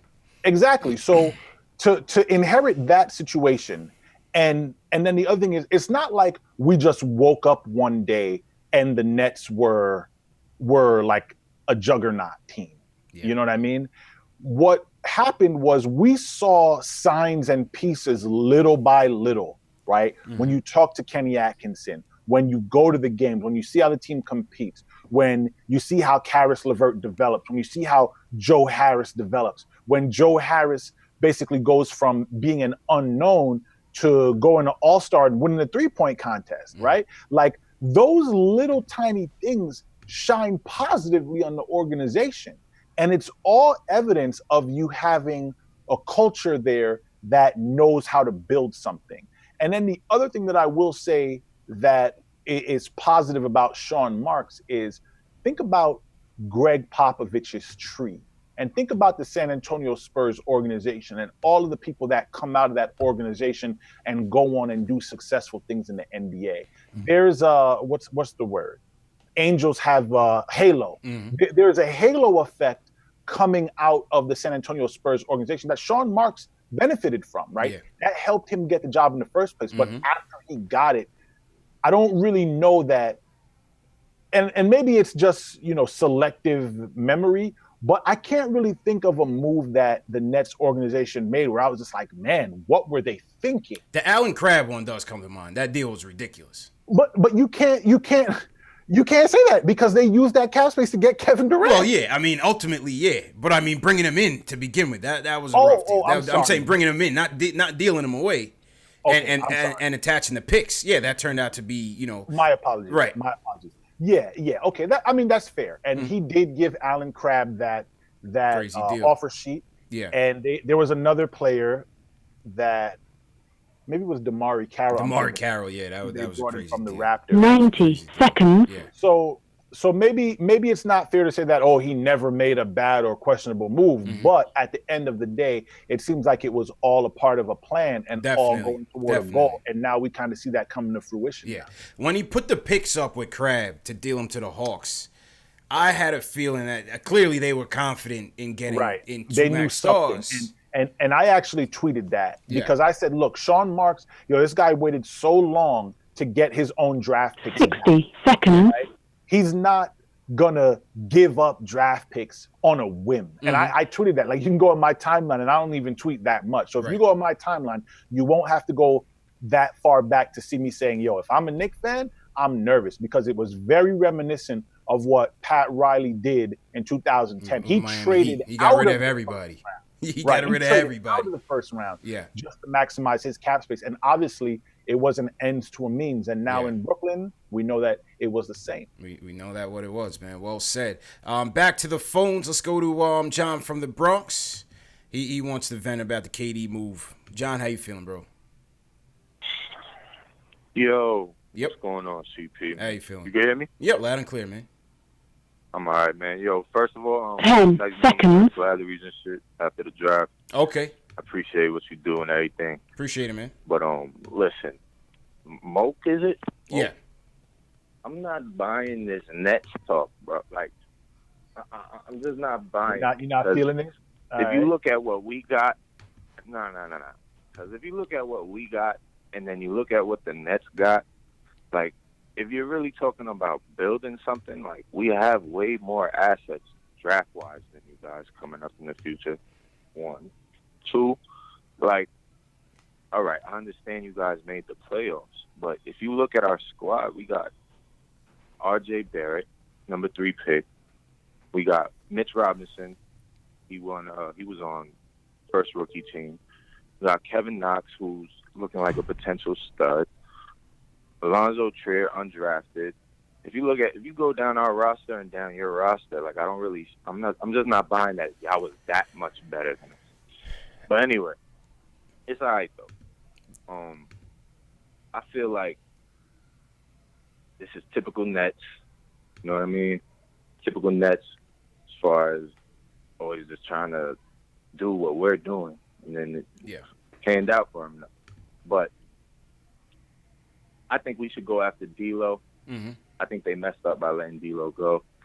Feel me? Like, not saying that obviously Kyrie's better, but D'Lo's 23. He's gotten better every year. I don't see he fit well with the squad. I just think that was I don't think that's going to work out for him. Like, Kyrie's better, but. All right, appreciate the call, John. Appreciate the call, man. Mocha, I think he thought you were a Nets fan, man. I mean, that's okay, man. I'm a fan of everybody, man. I love everybody. Yeah. So, I think it was John, right? Yeah, John from the Bronx. Yeah. Yeah, I think what John was saying was, I'm being very complimentary of the Nets, right? Mm-hmm. And I mean, at this point, from where we sit right now, it's like, okay, yeah, D'Angelo Russell, yeah, sure, he was good, but would Kevin Durant have come to Brooklyn to play with D'Angelo? And I think that's really the key question. And I think the answer to that is probably no. Or else the Nets probably would have kept D'Angelo, right? Yeah. For the reasons that that have been stated. But I mean, at the end of the day, man, like, I don't really think. You know what? I'm gonna give Knicks fans a pass, man. I'm gonna give y'all until 6 a.m. Okay, 6 a.m. on Monday morning. But when the sun comes up on that's gonna be July 1st. When the sun comes up on July 1st, like, y'all need to just keep the Nets out your mouth, man. Like, yeah, we gotta move forward, man. Yeah, like, we gotta move forward. And you can't, like, the Nets' little brother in New York, like, all of that talk, honestly, it needs to be done, man. Like, it needs to be done, because if the Nets were the little brother, they would not have just signed two of the top 3 free agents on the market. We got kicked in the teeth today, man. You know what I mean? We got like, kicked in the teeth today, man. Just take it. We got kicked in the teeth. Be humbled. Listen to some Kendrick Lamar. You know what I'm saying? And, for real. And change the expectations a little bit. Like, that would be my advice, man. Yeah. And just root for the young guys on the team. Now, I will say this again: they do have pieces there in New York, right? But you can't compare the roster of a 17-win team and a 44-win team and say, oh, we got better pieces. Yeah. Like, you're as good as your record says you are. They're a now team. We're a future team. You know, and that's what I said about Kyrie and Kemba making those moves yesterday. I said, listen, yeah, I'm tight that, you know, two of our you know, local talents didn't even give us a meeting. But at the end of the day, clearly they wanted to keep it competitive now instead of, you know, being unclear of the future. And, of course, the KD Achilles injury changed everything. So I think the Nets, they are a now team. The Knicks are a future team. And I think that's what rang more importantly to these guys. And I'll tell you what, if the Knicks can go from being a 17-win team, I hope that number is right. I keep saying 17. No, absolutely right. I watched every damn game. Struggled through it, but I watched them. 17. All right. Now, I'll tell you what, if the Knicks go from a 17-win team to a 35-win team next season, well, then we can talk about there being progress. You know what I'm saying? It'll be evident progress at that point to say like, oh, well, they're heading in the right direction. But when you win 17 games and you have the worst record in the league, there's no objective evidence for you to say, oh, we got better pieces than the Nets. Because, I mean, the Nets, granted, they lost in the first round of the Sixers, but, I mean, they were in the dance, right? And they had an opportunity on the national stage to show Kyrie and show Kevin Durant what the future looked like for them, and it looks bright. You know what I mean? So, to me, like I said, it makes a lot of sense from that standpoint to understand why Kyrie and Durant made the decision they made. And especially, again, with Durant tearing his Achilles, that changed things. Like, that changed the entire equation. It was a game changer, man. Right. It's unfortunate. You know? Absolutely. Absolutely. Let's reset it. Shout out to everybody watching right now. Once again, we got over 1,200 people watching on YouTube. Shout out to everybody watching on Facebook, Twitter, Twitch. This is the home of the Die Hard Knicks fan, #1 show on YouTube for the fans, by the fans. CP from the KnicksFanTV. I'm joined by my man, Moke Hamilton from The Athletic. Jay Ellis couldn't make it with us tonight, man. He tried his best to be here, but he had some prior engagements. So salute to Jay Ellis. I'm sure he's not feeling good about it either right now. He ain't drowning his sorrow somewhere. He just might be, man. He doesn't drink, but today might have changed things for him. It might have been the exception for him. Yeah, man. Well, if he doesn't drink, man, maybe he's under the influence of something stronger. Right. That's right. TM in the chat says JLs couldn't handle it. Salute to everybody in the chat, man. Louis Aponte, Jack Rhodes, Ari, what's going on? Kieran Clark, Shells, what's going on? The Shells. Demo Samolis, what's going on? Don Day. If you guys are new to the chat, leave a hashtag new in the chat so we can shout you guys out. Also, rep your city, man. Wherever you guys are watching from, we like to see where you guys are watching from all around the world. So throw your city in the chats as well, and we'll see if we can shout a few out. Let's see what Woj is saying here. Moki's saying Rodney Hood. The chat is lit right now, man. Yeah, chat is going crazy. I'm trying to read what people. I see people saying, "Oh, Moke," and they look like they're asking questions. But man, it's hard. I even slowed it down. But the chat is going, Moke. I told you, Moke. This is what we do, man. This is what we do. I'm gonna have to come back, man. I have to come back when I got some better lighting and I got my HD camera set up. Absolutely, man. You're good for what it is right now, man. You're definitely good for what it is. So Rodney Hood back with the Blazers. As we said, Mirotic left. It looks like Utah wanted him, but Utah got Bogdanovich, Conley. That's a nice little lineup that they're throwing out there with the Spider. Utah's making moves. The West is wide open, man. So good for them. Thomas Bryant, 3-year, $25 million deal to go back to the Wizards. Jeremy Lamb, Indiana Pacers. Brogdon with the Pacers, 4 years, $85 million. And I think the Pacers also traded a first round, 2 future seconds to Milwaukee for Brogdon. So he moves from the Bucks to the Pacers. We'll see, if Oladipo can bounce back. It was a terrible injury he suffered. Now, how about Brogdon, though, man? Like, for this guy to go second round draft pick, rookie of the year, right? And in short order, man, the guy signs a 4-year deal for $85 million. 85. 4-year, 85 for Brogdon, man. That's a storybook right there, man. Yeah. Imagine he that. earned it. I think about Bol, Bol. Some people thought he was lottery talent Some people thought that, you know what I mean? Some people thought, he's always going to 20s, man. This guy slipped real far. So he slipped.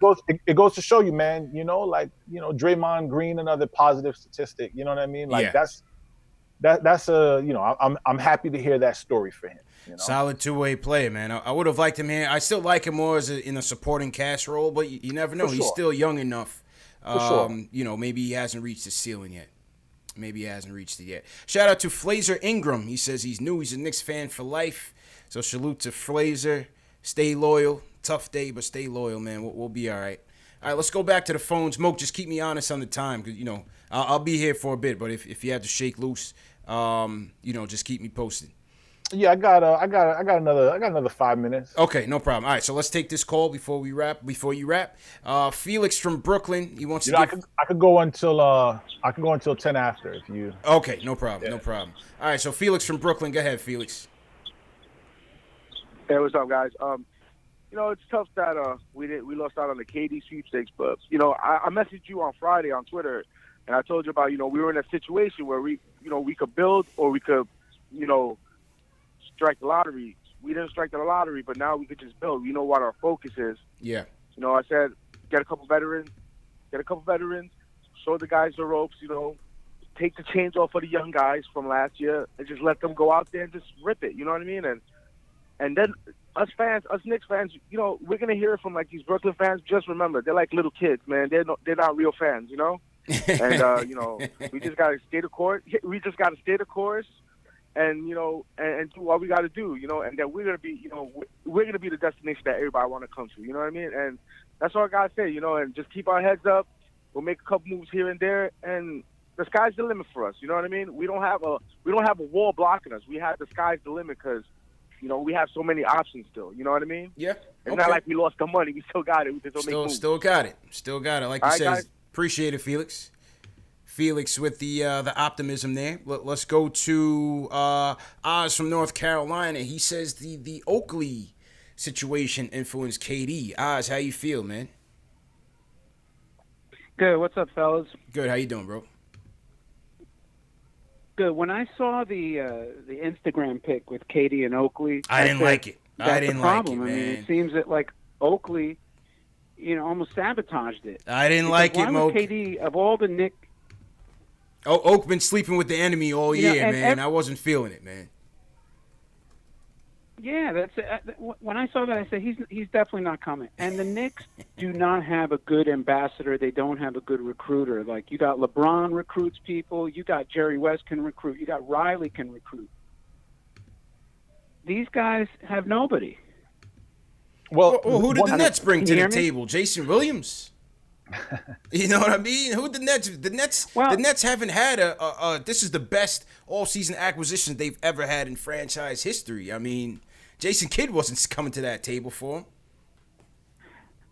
No, but you know what? They got Kyrie to sign, number one, and that was expressed early on. And Kyrie and KD were kind of joined at the hip, it seemed.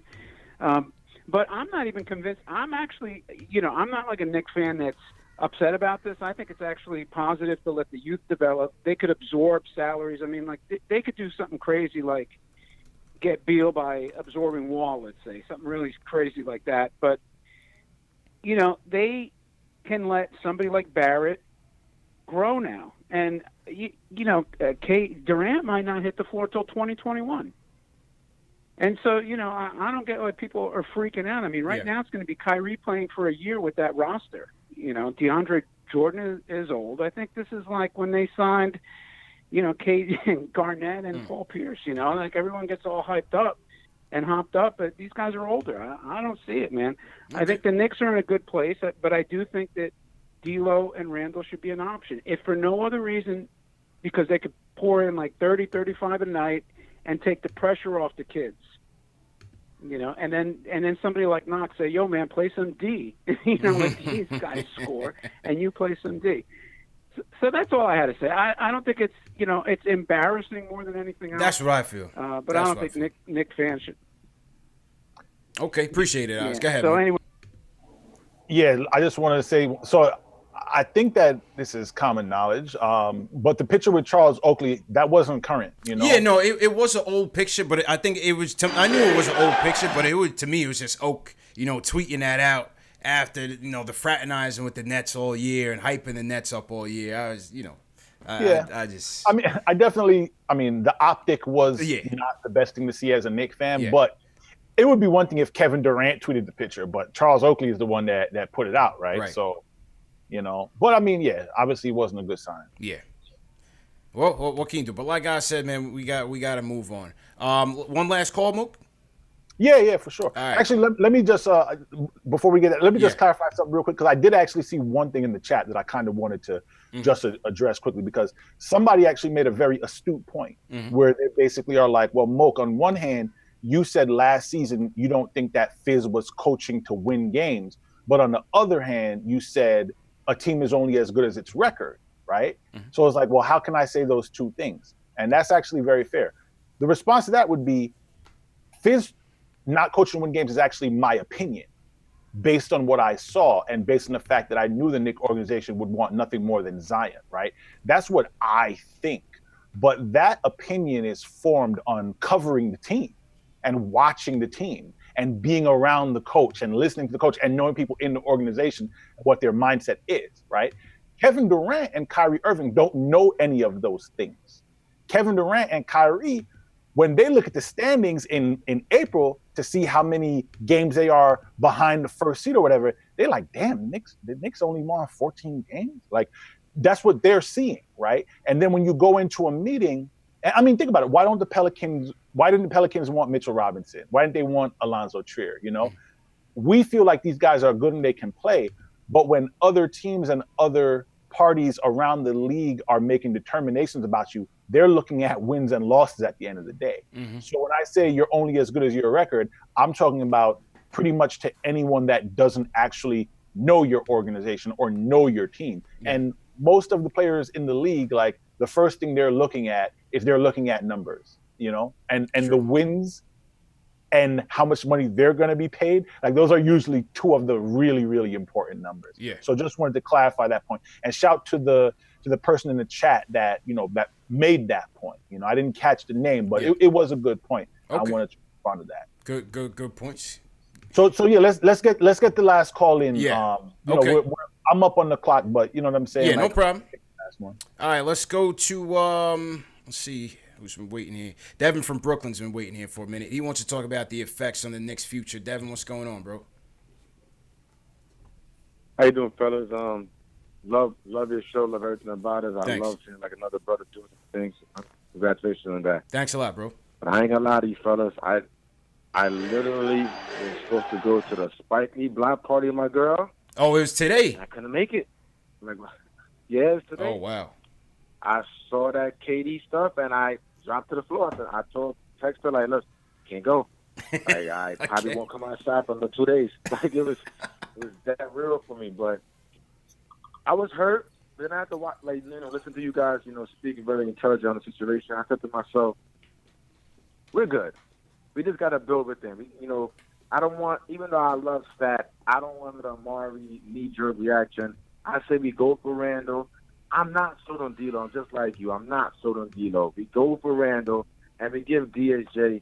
And like you said, we still got money to play with. So, let's just be smart, take on some one-year bad contracts, get rid of it. And when the time strikes, then we just, we react to it. But I got faith in Fizz, Perry, and Mills. I'm not too sure about Dolan, but, but I got faith in them. That's all I want to say to you guys. Keep doing your thing, and God bless. Thanks, Devin. Appreciate it, man. Moke, you want to take that before you go? Yeah. So I definitely appreciate that, Devin. And like I said, man, that's really, as a Knicks fan, that's really all you can do. All you can do really is have faith in. And one thing that I'll kind of say, and I'll kind of leave it on this, is that, you can't judge Scott Perry and his staff based on what his predecessors did and the mistakes that his predecessors made. And what the test is going to be for Jim Dolan and for, I guess, Steve Mills as well and the other executives there at Penn Plaza is how patient you're going to be with Scott Perry, right? Because when you think about it, the Knicks change leadership so much. Head coaches, right? Front office executives, general managers, whatever. They change leadership so much. Anytime you hire a GM, you have to give him time to show what he can do. You know what I mean? You have to give him time to find Mitchell Robinsons and Alonzo Triers and Kevin Knoxes and develop those guys and see what they can become. So I think a lot of the time when I talk to people about the Knicks and about, you know, where they're going as an organization or what have you, they say, oh, the Knicks have been bad for so long, you know, blah, blah, blah, blah. It's like, well, yeah, but that ain't got nothing to do with Scott Perry. Yeah. You know what I mean? Like the moves that Scott Perry has made and things that he's done since he came to New York. I mean, I think most of the moves, the Porzingis trade, in hindsight, now that you know you didn't get Durant or Kyrie Irving and perhaps not Kawhi Leonard, like the fact that you didn't get those guys, obviously now it gives you an opportunity to second guess it. Hindsight is 2020. You're going to say this and say that. So you'll have to accept that if you're Scott Perry, right? But I think that there are a lot of other positive moves that he's made so far, and he certainly has avoided the knee jerk, right? Like at the beginning of the season, Steve Mills himself said that, you know, we're not going to make the same mistakes we being the Knicks made in the past because I've seen that go wrong too many times. Like that's a direct quote from Steve Mills. Mm-hmm. So you have to at least give them the opportunity to show you that they're not lying. You know, like I actually just saw on my phone, I guess. So Tobias Harris is going back. Oh, well, there you go, right there. Tobias to Philly. Yep. So if you're a Knicks fan and you saw that pop up, Knicks 5-year deal, even though they couldn't offer him a 5-year, but if the Knicks offered Tobias Harris a 4-year max contract, then I could not defend such a move. Right. So that's the only thing that I'm going to say is you can't judge the front office. Like, yes, it's Knicks fans have been waiting a very long time for a winning team, etc. But at this moment in time, right now, where we sit with the young guys, with the cap flexibility, with the draft picks, I do think there's a route forward to building I was going to say contending, but before we say contending, let's just say a competitive playoff team in New York. And, you know, you got to see how the rest of the summer plays out. Well said, Moke. Well said to end on that note. Moke, man, I really appreciate you coming through and blessing the stream. Hopefully we could do this again, man. I'll definitely hit you offline, but thanks again, bro. I really appreciate it, man. No problem, man. Bro. Thanks a lot for having me on. And to everybody tuned in, man, I appreciate you guys' support. Just let them know where they can find you. Yeah, you can find me at The Athletic. You know, I cover both the Knicks and the Nets for The Athletic. Born and raised in New York. You know, I've been watching the Knicks for, you know, my entire life. You know what I mean? And that's more than 30. I ain't going to tell you exactly how old I am, but it's more than 30 years. You know what I mean? So if there's someone that can relate to Knicks fans and understands this city and what Knicks fans have been through, it's definitely me. And if there's someone, you know, I actually, you know, I spent a couple of years working for SNY, and I actually covered the Nets their first, I don't know, 2 years, 3 years in Brooklyn. You know what I mean? So I was there from the beginning for Brooklyn, you know? So again, if there's someone that knows a thing or two about this city and about basketball in the city and about the organizations and all of that, you know, I think I'm definitely one of those guys. So like I said, man, go ahead and give me a follow on Twitter at Moke Hamilton. I'm on The Athletic. And like I said, man, I appreciate the kind words and the interaction that I get from a lot of you guys on the chat. Thanks again, Moke. That was Moke Hamilton from The Athletic. TM or Dave, just throw the link to his Twitter in the chat so people in the chat could get to his profile real quick and follow him. Hey, listen, man, it's been a tough day. It's definitely been a tough day. But, you know, Moke made some great points. We have to start building our foundation here. And we thought that we could just, you know, body the Nets by being the big brother, by being, you know, the talk of the town, by holding on to legacy. And what Kyrie Irving and Kevin Durant basically said was, means nothing. It means nothing. You know, it's a tough pill to swallow, but what can we do? So let's get back to the phones. Robert from Maryland's up. He wants to talk about the Knicks' deep-rooted problems with the players. Robert, how you feeling, bro? Hey, CP. Hey, Oak. I just start off, I'm a disappointed Knicks fan, just like everybody else. But I'm going to light the fuse on the Nets right now. I mean, if you look at KD's history, he didn't get along in Oklahoma with two of the best players in the world, Russell Westbrook and James Harden. He had a hard time getting along, wasn't the best relationships. Then he goes to Golden State. Yeah, they won. A lot of talent, but the team had won previously, and he didn't get along there either. He had some disagreements with Draymond Green. And then you look at Kyrie and his history. He was with LeBron James, and they didn't get along. And then he goes to Boston. It's a pretty good team with a good coach, and he doesn't get along there. And now you're going to bring these guys to the Nets, which is the little brother of the Knicks, and they're going to, with all the New York pressure and KD coming back from a torn Achilles, and these guys are going to get along, and it's going to work. So I think the real potential there for this Nets team, who's still feeling the effects from the Kevin Garnett. Still there? All right, think we lost Robert, man. Bash from New York, he's devastated. Bash, how you feeling, bro?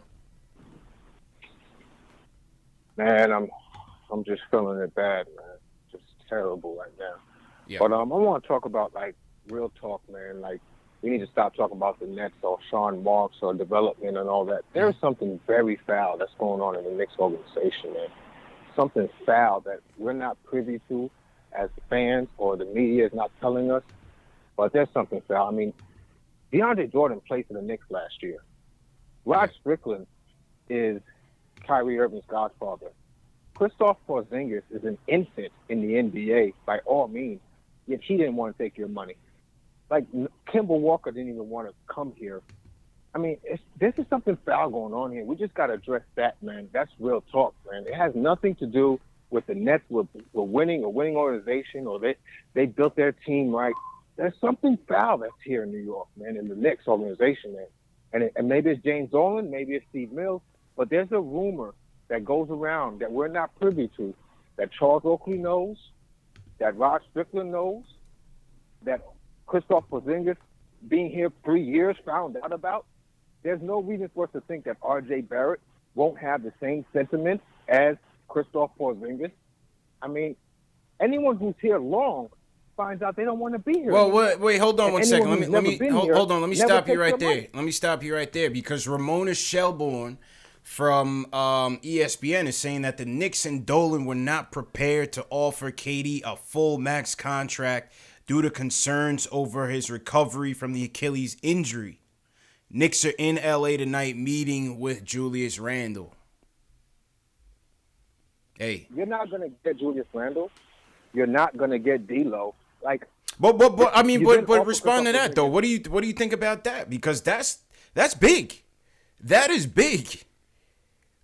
Because Ramona Shelburne and Woj, they're credible. Max? The fact that they didn't want to give KD the max. I think KD didn't want to be here. He saw how this organization is run, and he saw how other organizations are run just by conversation and talk.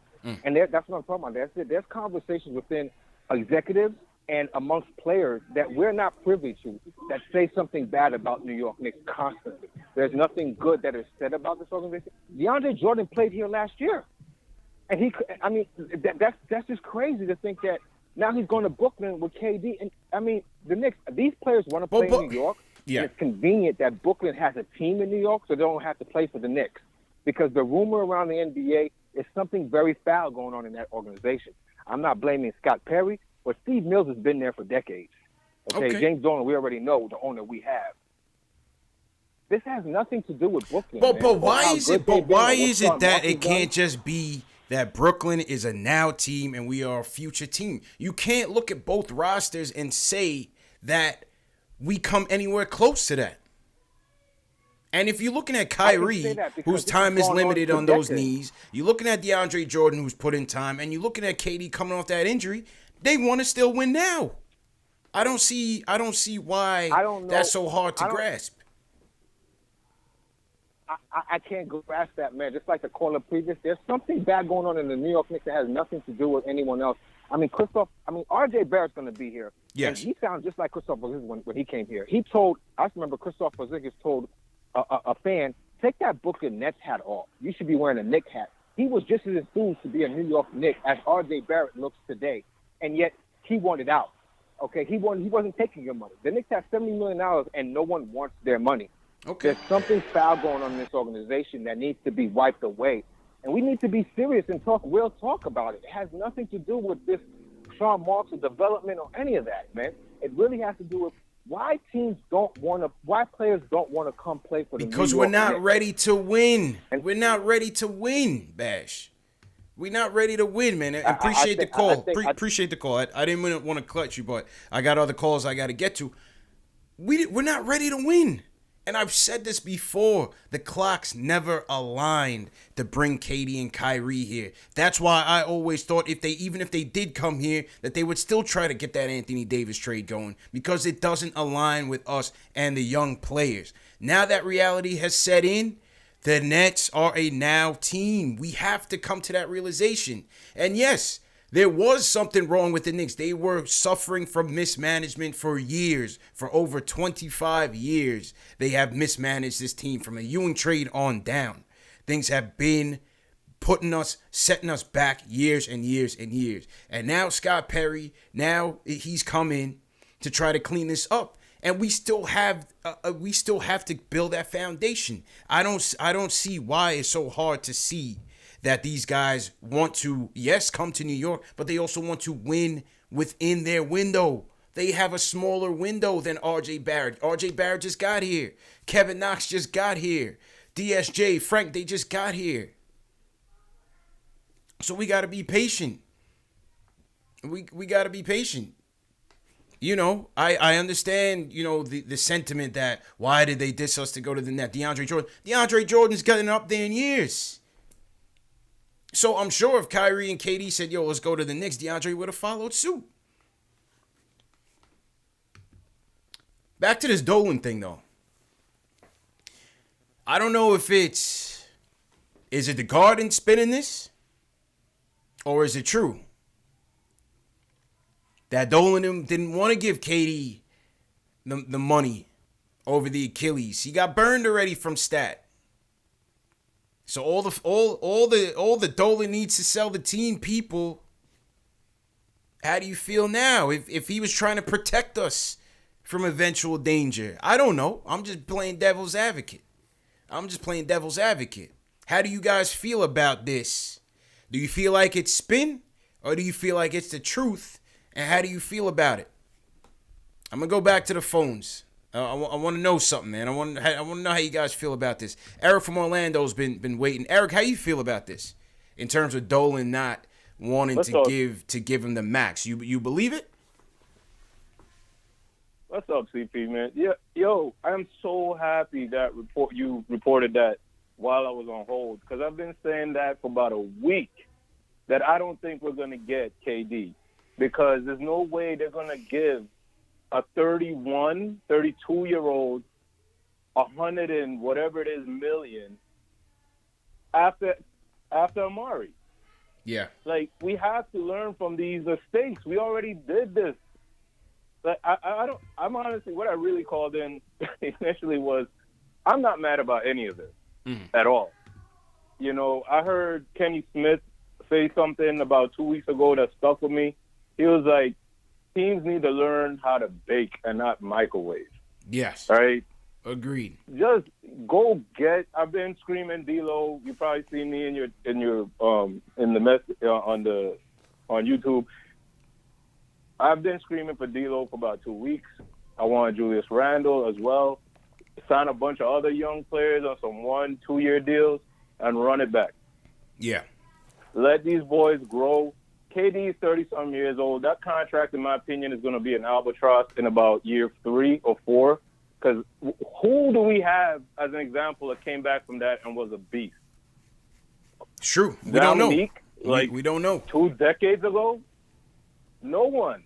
That's the reality. Kyrie, meanwhile, we just saw him a month ago on a good team flame out. Do nothing. I'm not mad at this. Let Brooklyn have them, man. To me, this is just KG and Paul Pierce 2.0. Right? They're going to praise them all summer long. The media is going to make them sound like geniuses. and the Knicks are awful. That's all right, man. Yeah. Perry and them are smart. That's what I get from them ever since they stepped in there. They haven't done one stupid thing since they got there. Not one. You may not love every move they make. But they haven't done anything stupid, and that's what the Knicks' reputation has been forever. Just doing things that are dumb, and this is not signing KD to that contract. And like you just said, the timelines never matched. I never understood that in the first place. He's 30. These guys we have a roster of 20 and 19-year-olds. Yeah. Get D'Lo, he's 23? 23. Get Randle, who's I think 24. A guy that called in earlier, he said it perfectly. Let them. They're going to take all the shots. They're going to run it. It's going to make it easier for the kids on the team, like Knox, like Barrett, Mitchell Robinson. I actually think if they get D'Lo and Randle, they can actually sniff the 8th seed this year. I believe that. But even if they don't, that's progress. All these guys that we're going crazy over are in their 30s, and by the time these kids are in their prime mode, they'll be in a Knicks uniform for once. We've never had that. Yeah. Never. We've never had players enter their prime in our uniform. We're always trying to poach somebody else's star. Like, let's have OKC problems for once. When they had KD and Harden and Westbrook and couldn't figure out how to pay all of them. They drafted all them cats and Ibaka. Same thing with Golden State. Like, this is how you got to do it for once. The Knicks just need to be patient. Okay. Hopefully Dolan doesn't do anything, but that's really all I was saying. I'm not mad about this. Appreciate Knicks fans need to chill. This is smart. This is good news. All right. Appreciate it, Eric. That was Eric from Orlando, wanting to be the voice of reason. What do you guys think of Eric's call? I agree with some points he made. I definitely agree with some points he made. Listen, I was tight because it was the Nets. If he would have went to Golden State, I would have been all right with it. I would have been like, that sucks. But, it's the fact that it was a PR L for me, with the Nets thing. But the Dolan thing is interesting because we get on Dolan for not, for all the past mistakes. But here he is, as we hear, whatever the truth is, we don't know. But here he is being more prudent, being more responsible with the wallet. Can you blame him? What do you guys think in the chat think about that? Let me know. What do you guys think about this? Once again, Knicks and owner Jim Dolan were not prepared to offer Kevin Durant a full max contract due to concerns over the Achilles injury. What do you guys think about that, man? Hit that thumbs up button for your boys. Salute to everybody that's new in here. Make sure you guys are subscribing to the channel. #1 show for Knicks fans, for the fan, by the fan. Let me salute some of the super chats that came in. We had a lot of super chats come in. Michael Parker, #1 fan of the show. He says, unfortunately, I think we really have to consider the Dolan effect. The writing is on the wall. Shout out to Yogi Gold for a super chat. This guy's username is Knicks. He says, Jim Dolan sell the team. Savage Reese said we still have to spend 90% of the cap space. Yeah, man, and a lot of guys are flying off the shelf, so I don't know. How does, Michael Parker says, how does this free agency shutout affect the Scott Perry regime? Will Dolan still allow him full autonomy? Yeah, he has to. He's just getting started. This is his second offseason. He's just getting started. So you got to give him time. This is going to take some time. Release the Beast says, let's stop with the doom and gloom. Let's get away from these quick fixes. Build a team with the young talent. Journey will be sweeter. I agree with that. Krillin876, he says, KD doesn't rely on athleticism. Injury, not big a deal. Will Farmer, we are good young guns develop. It's a little bit of both. We see some optimism. We see some pessimism. Let's see, man. Let's go back to the phones. David from Brooklyn's up. He wants to talk about the Knicks' future. David, how you feeling, bro? How you doing, man? I've been listening. Can you hear me? Yeah, loud and clear, bro. Go ahead. Okay, yeah. I've been listening to you for about a year now. Mm-hmm. Glad to be on, finally. Thanks, bro. Man, CP, man, I've been feeling a little devastated. I feel like KD was kind of trolling us. He had the orange cast. He's taking pictures in front of 72nd Street. I even saw a picture with I seen a picture with Kyrie with Fat Joe. He was wearing orange sneakers, so they were definitely trolling us. All I really got to say is Knicks fans, be patient. I was really on this whole KD bandwagon thing, and I feel like we just need to stick with our youth. Yeah. I like R.J. Barrett. I like his alignment with Steve Nash. I like everything about that kid. He looks like he's a dog. And I like our other guys. It was funny too because I seen the post that you put up. It was KD and he was following ISO Zoe, yeah. like right before they made the so. Trolled ISO. He brought ISO into this. ISO didn't do anything. ISO didn't deserve that, man. He used him. He used ISO, man. He's just a kid. Right, and it's, exactly. And ISO's supposed to be his man. You know what I'm saying? So yeah. It's okay. Let KD and Kyrie and whatever other sucker comes. Let them have a good time in Jersey because we all know that's pretty much what it is. Mm-hmm. I'm from Brooklyn, born and raised. Okay. I've been a Knicks fan since '94, and everybody knows, especially from what your man was saying, Moke. He was saying about the Knicks and the Nets and how the Nets would be the kind of the more superior team now. Everybody knows, man. We went from hearing even Stephen A, Molly. I even seen Ice Cube come on and say, "Well, why would you want to play for Brooklyn? Yeah. Why wouldn't you want to make history with the Knicks?" You know what I'm saying? So, I hope we boo Kyrie and KD out the building. And I hope this makes our youth stronger. I hope this puts a little bit of pressure on RJ. RJ got to put the team on his back, man. Yeah. And appreciate the call, Brooklyn. This is RJ's team. RJ wants it, man. He wants to be the guy. We got to be patient with him. Be patient with RJ, man. Don't do him like we do Frank now. We got to be patient with this kid. But RJ wants to be the guy. So let's see.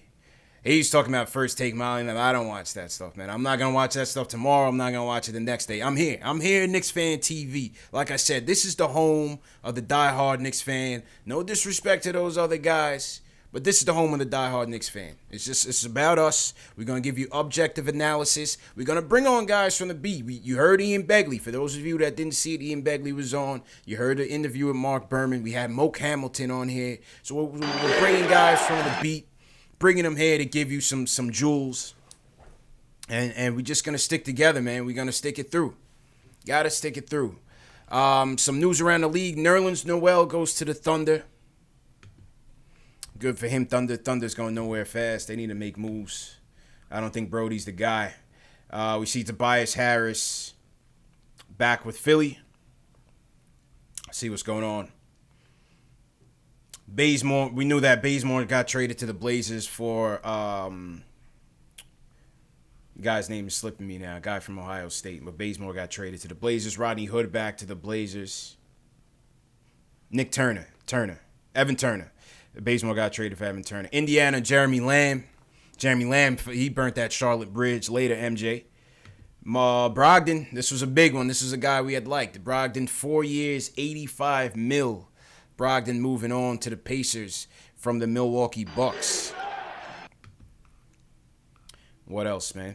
Bojan Bogdanovic, big deal. Utah upgrading. They're trying to take the West. $73 million. So now you got a lineup of, I guess you got Conley. You got the Spider at the 2. Who's going to be their 3? Their 3, I guess, is going to be Bogdanovic. I don't know if Favors went back or not, so I'm not sure who their 4 is. And they got the Ice Stifle Tower at the 5. Utah got a squad. Utah definitely has a squad. I like to see the West wide open, man. Enough of this Golden State dynasty. I want to see a new team take it. Dame Dollars read up. It wasn't even his time. Dame Dollar's got the super max. Good for him. He's my favorite player in the league right now. Al Farouk Amino, 3-year deal with the Magic. Worth $10 million a year. Somebody saying we got Julius Randle. Is that confirmed? Let's see. 3-year deal. Julius Randle. 3-year deal. Breaking Woj bomb. Julius Randle is a member of the New York Knicks. 3 years, $63 million. So Randle gets 21 a year. I figured that'd be about his price. We needed a power forward. I'm happy with it. I don't know what you guys think, but I'm happy with it, man. We needed a power forward. And Randle fit the bill. He had a great year last year. Very versatile on the offensive end. I think he'll fit well with Mitch. He's capable of spacing the floor. He's not a terrific three-point shooter, but he's a capable three-point shooter. So I think him and Mitch should be all right down there. And let's hope it works. 3-year deal for Julius Randle. What do you guys think about that in the chat, man? What do you guys think about that? Some say I love it. Some say happy. Some say good contract. Some are running from the chat. Is there a team option? We'll see. Let's check in on what Begley and Berman have to say. But Julius Randle is the Knicks pickup of the day. Let's see what else happens. I guess Bobby Portis is out the door. Let's see what happens. I mean, I guess D'Lo would be, the next potential piece. But Julius Randle averaged 21 points, 8 rebounds, 52% shooting last year. 34% from 3. Not the greatest, but he's capable. He's not a stretch forward by any means. He's a power forward. And we needed somebody. We needed some depth at the 4. And Julius Randle's that guy. Well, what do you guys think about it? Let's go to some chats. I'm going to go back to the phones in a second, but let's see what some people in the chat are saying. NY Knicks is pretty dope. Rome from Fall Rock says short-term deal from Randle is a win. Matthew Williams, great move for our team. We got to start in 5 now. Okay. Sua says Zion Jr. Akash says Randle versus Canner. Yeah, he took Canner's spot. So that should be a nice little matchup. Christian says he thinks he's going to be all-star next year. Not so sure about that, but I think he'll be a good pickup. All right, let's go back to the phones. Let's see what you guys think about this. Vinny from Houston is up. Vinny, first, what's your take on Randle? And then give me your other takes on KD in the future. Hey, what's up, CP? Yeah, a little surprised by it. I'm happy that he did less than the 4 years. Yeah. He's still a young player. He could grow with this club, so that's the positive way. Mm-hmm. As far as the James Dolan thing, I'm taking it as a different direction. 2 different points with that. Dolan was trying to protect the franchise. Obviously, we've had problems with injuries, with free agents. And second off, it doesn't mean that Kevin Durant was refusing to play with the Knicks, because they still could have signed him. I just think that because we weren't willing to give him the max, he wants to stay in New York. He said, you know what? You're not going to give me the max? I'll go to Brooklyn. Yeah. So as far as that aspect, the reason I was calling, though, was the Knicks need to build the foundation, like you were saying before. Mm-hmm. Once you build the foundation of a winning culture, you do it through the draft. It changes you do things, it through man. Getting more draft picks. It changes things. We Exactly. have to, and not to cut you off, Vinny, but you know what? It's time to bury the whole legacy thing. You see behind me, I got the dunk up there. I got Patrick Ewing schooling a young Shaquille O'Neal. Those were my guys. That was my era. These guys don't care about that no more, man. It's gone. It's over. It's over. We have to start anew. We appreciate those times. We can't go back to the 90s well no more and think that people are just going to come here because of that nostalgia and what it would mean if they won here. Moke hit that right on the head, man, because I was guilty of it too. In propping us up as that team. Go ahead, Vinny. Go ahead. And we still have the cap. We still have the cap flexibility. Yeah. And we should consider certain moves, like maybe speaking to the Clippers. They have Danilo Gallinari. He has $20 million 1 year left. Yep. See if he's willing to come with a draft pick or two. Yeah. So we can continue adding assets, because through the draft is how we're going to become a better team, not through free agents. Right. It has nothing to do with that. I didn't expect KD to come here. I didn't want Kyrie here. Is Kawhi signed yet or no? Kawhi hasn't signed yet. Who knows? But with Kawhi, I would fully expect him to go back to the Raptors, although the Lakers would certainly, to me, would be attractive if he really wants to go home and play for his team. But forget us. That ship has sailed. Anything to make the West stronger and Dallas weaker to make our picks better. True. That's the way I look at Anything it. that slides Dallas out of that 8th spot and below, we're good with that. So yeah, I would certainly welcome a Kawhi return to the West, but the Lakers should be, in good shape in terms of making the playoffs without him. But thanks for the call, Vinny. Definitely appreciate it, man. You have a good day. Okay. All right. Cool, man. Cool. Shout out to everybody in the chat. The phone lines are open. It should be. If you guys are trying to call in and can't call in, let me know if I need to reopen the phone lines. But I'm pretty sure you should still be able to call in. Dave, let me know if I need to reopen the phone lines, because I know from the switchboard standpoint, the timer went out. But I can still take whatever calls are left over. Next caller up, Jay from North Carolina, who's waiting for a minute. He says he's shocked by the news. Jay, how you feeling, bro? Hey, I'm doing great, man. Hey, you called out Jay from Florida, so I stumbled with that because so many Jays be calling. But okay, that was on me. So okay, I called back and helped. Hey, yo, this is what it is, man. Mm-hmm. If everybody got their eyes on building the young crop, today should be a good day. Yeah. See, our free agency starts this week in Summer League. All them guys, the Kevin Knox, the Mitchell, the Trier, the RJ, them dudes supposed to be feeling some kind of way. Oh, y'all didn't want to play with me? Oh, y'all think we can't hold it down if you get hurt or something like that? See, that was the main thing why Kyrie and them, was over there in Brooklyn, because they feel like if an injury or something occurred, them guys can hold it down. And they deserve that. Them guys showed who they was this year. Yeah. They played hard, so them guys deserve that. We can't be hating like a dude on the wall in the club that ain't dancing, mad at them because they did their thing. Right. We got to be patient, man. Yeah. Y'all depressing me out, man, and I'm a strong Knicks fan. I'm talking about back 11:30 p.m. at night on WRTV with Ray Williams and Michael Ray Richardson going against Dennis Johnson. You going back. Rand. Y'all don't know nothing about that. You feel me? Yeah. But be patient and let's build. Let's build. I almost was thinking like Perry was dropping the ball because Kyrie and KD been announced that they was going to play. That was before 6 o'clock. So you supposed to be tearing that phone up, calling all types of people. It's a lot of movement that don't happen with dudes that could have helped our team, man. Yeah. For real. We're on talking about 1 year deals and stuff like that. A lot of movement went on. But we still got to stay with the focus. The focus is the young guys, man. We can't give up on them. We can't be mad. KD went there. Kyrie went there, man. That's there. We can't get mad at Dolan about – we know how crazy he is. But one thing I can say, Dolan will put that money in his people pocket if he feel like they right. Yeah. Something must have been wrong with Dolan, and Dolan put that out early in the week that had Stephen A. Smith going crazy. Nah, let me see that paperwork. When you go to the feds, you want to see that paperwork. The paperwork says a lot. We never saw nothing.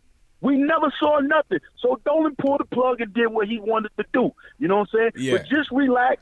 We got a good thing going. We got the 2000 version of Rodney Rogers. That's who my man Randle remind me of. You know what I'm saying? That's right. We got a 2000 version. We got a good pick at the number 4. He ain't bothering nobody. The slot was wide open. And just stay Knicks fan it, man. Don't be hating because Brooklyn did this. Them young guys behind the scenes, they did their thing last year, man. And I'm thinking we should go get D'Lo, because he still feels some kind of way of being disrespected, for real. Because he carried that crop a little bit too. You know what I'm saying? He's one of the reasons they made it to the playoffs. You know. That's right. So he should be like on other. Yo, let me call Scott myself. Yo, Scott, y'all feeling some kind of way? Y'all trying to rock with me, man? Because I build that over there. They follow me, man. Y'all trying to rock with me? You know what I'm saying? I need to know what Scott Perry doing on that phone, man, because we need a spokesman, like what Mo said earlier. We need a spokesman, man. Yeah. That's why Mark Jackson would have been really, really so important to us. Yeah. You know what I'm saying? Doing this signing. Not saying Fizz ain't doing a good job. He's good with developing players, man. But sometimes You need a spokesperson, man, to get across to somebody, man. You know what I'm saying? Where other people can't get across to them. But today is a good day, and stop feeling miserable, man. Knicks 5-6, stand up, man. Appreciate I'm gonna call you back later on. Let me see what's going on with the rest of free agent, man. I love y'all Knicks fans, man. And I'm down in North Carolina, man. There we go. That boy Jay, man. That was a call of the day, man. That was a call of the day. Salute to Jay. And Jay's been through it. Jay's seen some good days, some bad days as well, man. So he said, hey, listen, we'll be all right. That was a great call. Man. Let me reopen the lines. I didn't realize that people couldn't call back in. Let me reopen the lines. We're going to go for a little while longer. Salute to everybody in the chat so far. Hit that thumbs up button for your boy. Salute to Expect a Fight. It's my cousin, man. Threw me a super chat. Definitely appreciate it. Marcel from Brooklyn. What I need you to do is hang up. Call back in. I need to relaunch the show. So I'm going to hang this up. I'm going to relaunch the show. Thank you for using Blog Talk Radio. Goodbye. And then everybody else should be able to call in. So let me do that now. Hit that thumbs up button for your boy. Hit that subscribe button and the notification bell. This is the home for the diehard Knicks fan. You just heard from Jay from North Carolina. Hey, man, Jay has me renewed. He has me renewed, man. I'm feeling good about it. I mean, listen, I like I said, if he would have went to Golden State, I would have been fine with it. It was just the immediate shock of the Nets, stealing it from us, stealing the offseason from us. That's all. But if you really think about it, we just weren't. We weren't in that position. You got to keep it real, man. Well, like Jay said, you got to keep it real. They were ready to take it. And they were competing. They built their foundation. They rebounded from terrible moves. And this is what got them. This is what it got them. This is what they got them. All right, let's see if your show will go live in 5 seconds. Okay, 4, 5 seconds. We'll 3, get back to it. 2, Dave, just 1. call back in, Dave, and screen the calls. Blog Talk Radio. And then we'll get to it. So what do you guys in the chat think about this Randle news? Listen, I think we needed a 4, like I said. I'm fine with it. I figured this was going to be the more realistic move had we struck out. And here it is. Somebody said last time I checked, basketball's a team sport. It's good. Pierce Crosley, 1 a.m. in the UK. Yeah, throw your cities in the chat as well, man. I might have missed that portion of it earlier. The chats are going so quick, it's hard to keep up, but definitely salute to all the fans, man. We got I haven't even checked the Facebook viewers. I haven't checked the Twitter viewers. We got 1,150 people watching worldwide. Come on, man. I don't know if you're Knicks fans or basketball fans or what, but I appreciate the support still. Tariq from the Bronx. Salute, Tariq. Ayo Pal's in here. Ayo Pal, I haven't heard from you in a while, man. How you doing, man? All right, as soon as Dave gets in here and screens some of these callers, the first call up, we'll get to it. All right, let's go to Dre from West Palm. He wants to talk about the Dolan situation of KD not getting max. Dre, how you feeling, bro? I'm not feeling good, CP. Listen, first of all, let me say this to you. I salute your show. Thanks, bro. First off, I'm an old head. I'm in my 40s. Yeah. But I respect what you do. Appreciate I'm subscribed to the channel. Y'all subscribe to this man's channel. Hit the like button. Share this, please. Yes, sir. For real, let me salute you first on what you do, bro. Because to be honest with you, I don't go to them other cats to get Knicks news. I go to you. And I'm just being real talk to you, brother. So salute to what you do for us. Because all of us are here right now. And we coming to you right now. Yeah. You know what I'm saying? We ain't going to Berman. We ain't going to Frank and them other cats, man. We coming to you. So I'm going to salute you first on that. Thanks a lot, man. I don't know how to feel. Like, you know what?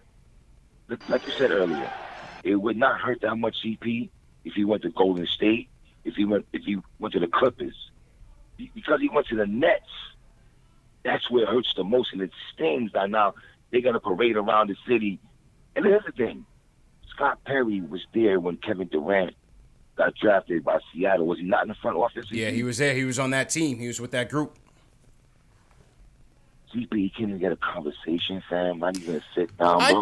I think they still did. I'm pretty sure they did. I don't know what, I'm sure eventually we'll hear what happened, but I'm sure, they said Steph Curry and Bob Myers, the GM of the Warriors, came out here to check him. I think he had his mind made up already, though.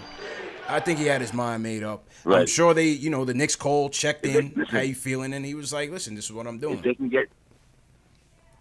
can get D'Lo with Julius Randle, I'm cool with that. I just don't understand why they want to play with our squad. You want to tell me KD, Kyrie, with Money Mitch, Knox, Dotson, and Diamond's boys? We gonna be looking lovely out here? Hey, I wish, man. Keep your head up, Dre, man. Keep your head up, man. Appreciate the call. I mean, listen, I think we have to be realistic, right? I'm not singing the Nets' praise. This is not Nets fan TV, but if you look at LeVert, if you look at Dinwiddie, you look at Joe Harris, they got their three-point flamethrower. They have their defense with Jared Allen. I don't know who else they got on that team, whatever. But the point is, they made the playoffs. They were a ready team. They were a ready-made team, ready to compete. We're not ready just yet to compete. That would have been taxing on these guys, on Kyrie especially. You want Kyrie to come here with no KD in this first year and carry the young boys? His knees would have blown out in the preseason. That's just real. I wanted to see it happen, but I always knew that the clocks didn't align, and that's why I never really understood the hype of them coming here, because I just never saw it fitting with the timelines. The timelines just didn't fit. The timelines just didn't fit, man. But I still play fantasy, and still, of course, I want it to happen, want to see it happen, but reality is a different thing. Reality kicked us in the teeth today. Let's just be real. All right, George from New York. He wants to talk about the future. George, how you feeling, bro? Hey, CP, how you doing, man? Long time watcher. Thanks, bro. Hope you're doing well. Man, this is crazy, man. Yeah. How is it so that a team that hasn't even been in New York for more than 10 years has a better chance to compete for a chip than we do? That's just disappointing, man. Yeah. I mean, I understand, we want to build through the draft, get some pieces, but when you have a chance to win, you win, no matter what. I mean, it's what the Yankees do, and that's why they're not the Mets. Yeah. I don't want to hear it, man. Anybody out there saying that, you got to be, patient, yeah, it's okay, but, I mean, when you get a chance to get a player like that or two players like that, you got to go for it, man. I don't want to hear none of that. You got to go for it.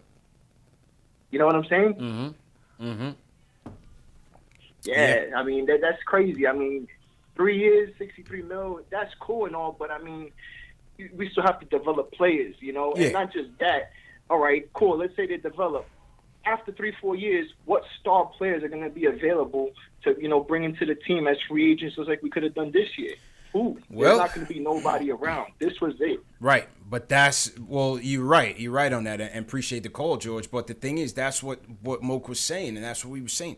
The foundation has to start from the draft. Whether or not these guys turn into the guys that take you to the promised land or can get you the next pieces that can take you to the next level. We still there. We're not there yet. We're still trying to get there. We just drafted RJ. Knox is 19. Mitch is 19. Whatever you want to say with Frank, he's on the team. He's gonna be on the team. He's 20 going into the season. ISO still, he's fairly young. I think he might be like 21 or so. But the point is, we're still developing our guys. We still developing our foundation. Then you could talk about how you're going to fortify that team with free agents. But you can't start with, yes, it would have been a great look, and yes, we wanted it, but maybe that's just not the most realistic approach. I can tell you, and this is no joke, I spoke with somebody yesterday who's tight with Anthony Davis in his circle, and he said AD wanted it. He wanted to come here. We just couldn't get the trade package to get him there, so he went to LA. You never know what could happen there. And I'm not ready to talk about next year at all, because we've been talking about this offseason for a year now. I'm tired of it. I want to just talk about the team going forward, starting with Summer League. I'll be out there in Vegas. If anybody's out there in Vegas, stay tuned. We're going to have an announcement in terms of a fan meetup out there in Vegas. So, yeah, we still going out there. But, yeah, AD wanted to be a Knick, man. AD wanted to be a Knick, so you never know. But we got to focus on now. Can't worry about tomorrow, next season, next offseason. Focus on now, the guys we have now. We got Julius Randle here, 3-year deal versus worth $63 million, I believe. So it's about $21 million. You know, not crazy. You figured that would be. I'm not sure where the team or player option comes into play. Maybe it's a 2-1. We'll see how that unfolds. But Julius Randle is the next member of the New York Knicks. Next member of the New York Knicks. All right, appreciate it, George. Let's go to CP the artist, my man. What's going on? You want to talk about the future? How you feeling, bro? Hey, man, I'm sick of these negative Nancy's. I had to stay on the phone for an hour. Yeah, it was tough, man. We had a lot of calls, man. A lot of calls. It's all good, man. You're doing your thing, man. Thanks. You're doing your thing. I got to tell you, you have the most professional show. Thank you. And I wanted to tell you that from the bottom of my heart, man. Keep up the great work. Thank you, bro. Appreciate it. Real quick. I think it's a good thing because the Nets, they spent $300 million on one bad Achilles, low self-esteem, and two bad knees. I mean, I don't know why people are like going crazy. I think the thing is too that Bleacher Report is clowning us. I know Max and yeah. I don't watch them though, so that don't affect me. I don't watch Stephen A. I don't watch Max. I don't watch none of that. Good. I'm glad you don't. Glad you don't. But the people who are upset, they're watching this and they're feeding into it. The New York Post is writing articles and it's whatever. Yeah. And I think it's like a relationship, man. You might be you want that pretty girl, but you don't know what the headache is going to come with it. It's true. So my point is this: KD, I don't think he wanted a taste of the pressure of playing in the Garden. Mm-hmm. Go ahead, go to Brooklyn where it's safe. Where you got the little brownstones and it's gentrified and everything like that, and people walking in with the lattes and little kids, it's okay. Go ahead, go over there. It's fine. And I think Kyrie wasn't built for it either. They were never going to be built for the pressure. Right. So now, this is what I predict real quick. Mm-hmm. I think that Kyrie, he's going to try to carry this Brooklyn team on those bad knees one more year. Then he's going to break down the second year. Second year, KD comes back on that Achilles. He's going to be rusty. We are not going to ever see the same KD that we saw before. Mm-hmm. Statistics show that 85% of people who come back from the Achilles are never the same. Mm-hmm. So you know what, Brooklyn, I hope you enjoy that $300 million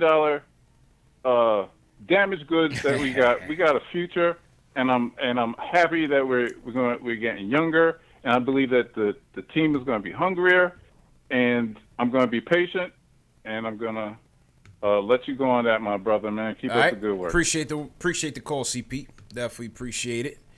So they're saying the Randle deal is a 2+1. It's a good move. 2+1 is a good move. Team option in the final year. That's a good deal. I like it. I'll grade that. I like that deal right there. It's a 2+1. As Tommy Beard says, and Tommy Beard was a guest on our show. Hopefully we'll get him back at some point. Gives the team far more flexibility moving forward. Can make the contract far more tradable.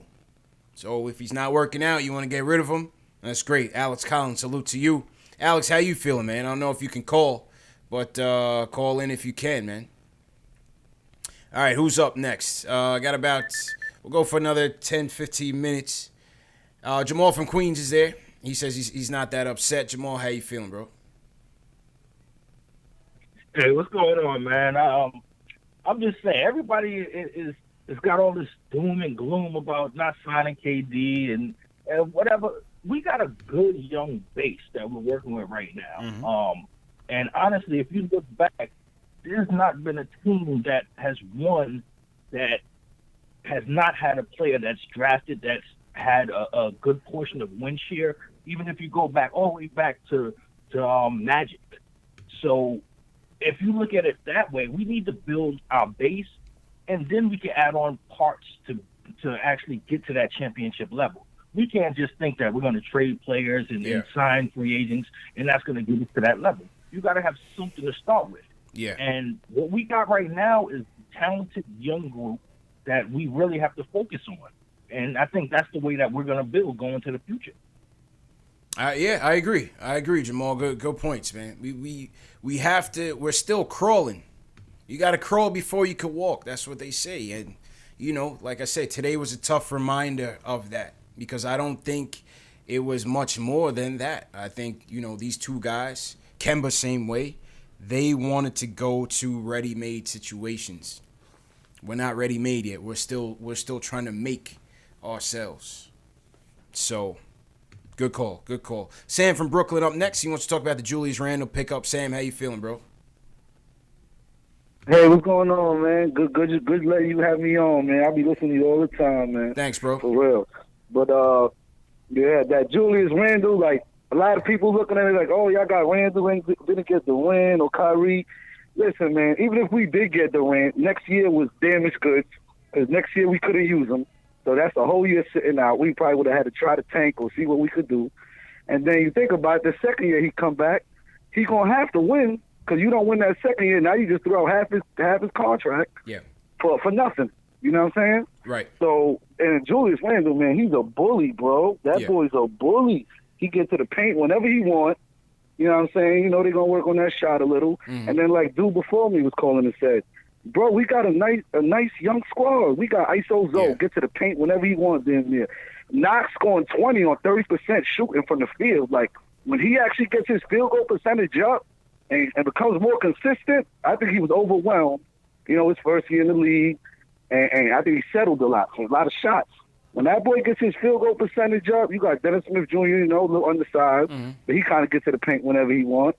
My boy Mitch, first year, double-double. Like, come on, bro. It's going to be – give him more like another year or two. But like I said, with that Durant, I ain't going to lie, I kind of did want Durant. Who don't want Durant? Right, so I don't want to hear nobody say I don't want him. Exactly. But then, like I said, you throwing away a year, and if that second year don't work out, you just threw away, you know what I mean, with $100 million, $80 million on 2 years gambling, and then he's getting a little older. So, True. That's how that shit goes. True indeed, man. Appreciate the call, Sam. Appreciate it, man. I mean, listen, we are building something still. I like ISO. I love Mitch. Mitch is my guy. The Mitch Please t-shirts are in store. Hit that link below. I do love Mitch for sure. Knox, we'll see. Will have to be determined. I think RJ wants to be the guy. RJ wants to be the man on this team, and I think he's going to get it there. There you see the Mitch Please t-shirts. I sent one to Mitch. He's loving it. Mitch was wearing it out there in New Orleans over the off season. So shout out to Mitch. Shout out to his agent too, Maya. That's my guy. Share these videos on Twitter as well, man. We have an exclusive Twitter DM group chat going and the Discord group chat. If you want to join those, share this video on Twitter with the hashtag PostGameNYK, and we'll throw you in those groups. The show is also available in audio format. For those of you going to work tomorrow, you can't watch YouTube burning your battery or your data plan. Listen to it in audio format. It's on the KnicksFanTV, Spotify, Google Play, iTunes, Stitcher. All those platforms is available in audio format. So there's no reason to not be able to catch the show. Michael from Queens, you're up, man. How you feel about this Randle signing? Yo, I'm loving this Randle signing, but before I even get to that, yo, CP, I'm a huge fan of yours. I'm a great respecter of your work. I've been following the channel probably since mid-season. And when you said you only follow Shams, Begley, Berman, and Moke, those are the only ones I follow. So I said, you know what, that's a brother right there. I got to subscribe. So I want to thank you for what you do, boss. I really do. Thanks a lot, bro. Appreciate it. Three things, and I will be calling again, by the way. Okay. Three things really, really fast. Number one, I feel that KD, and not so much for KD, but for Kyrie going to Brooklyn is a sucker move. Yeah. There's no pressure. Well, that's what I felt like he wanted. There's none at all. He wanted to fly under the radar and still play basketball. But why that's significant to me is that you've done built a winning culture with young kids who don't know pressure yet, whereas Mitch, Zoe, and Trier and all the rest of them are coming up as infants in a high scrutinized pressure system. Yeah. It's going to pay off later. And RJ wants to be here. His father was here. His mom's from here.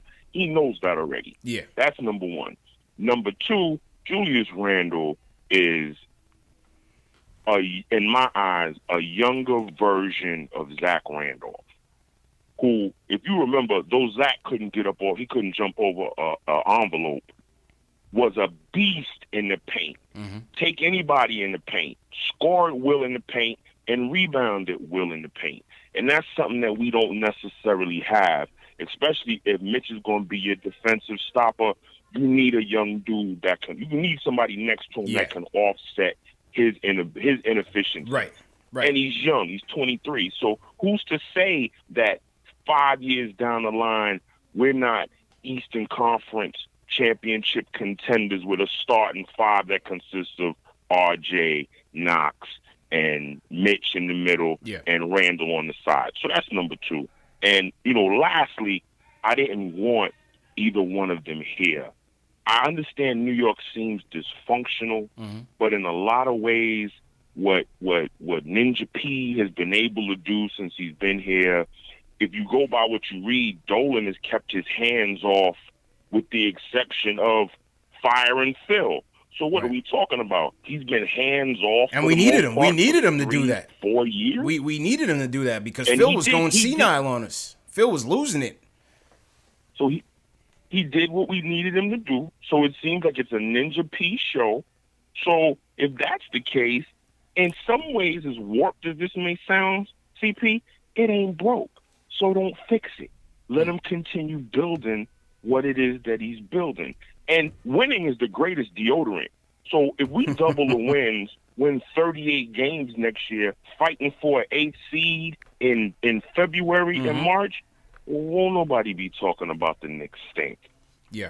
That's my point, brother. Okay. And I appreciate you. Appreciate that, Michael. Appreciate it.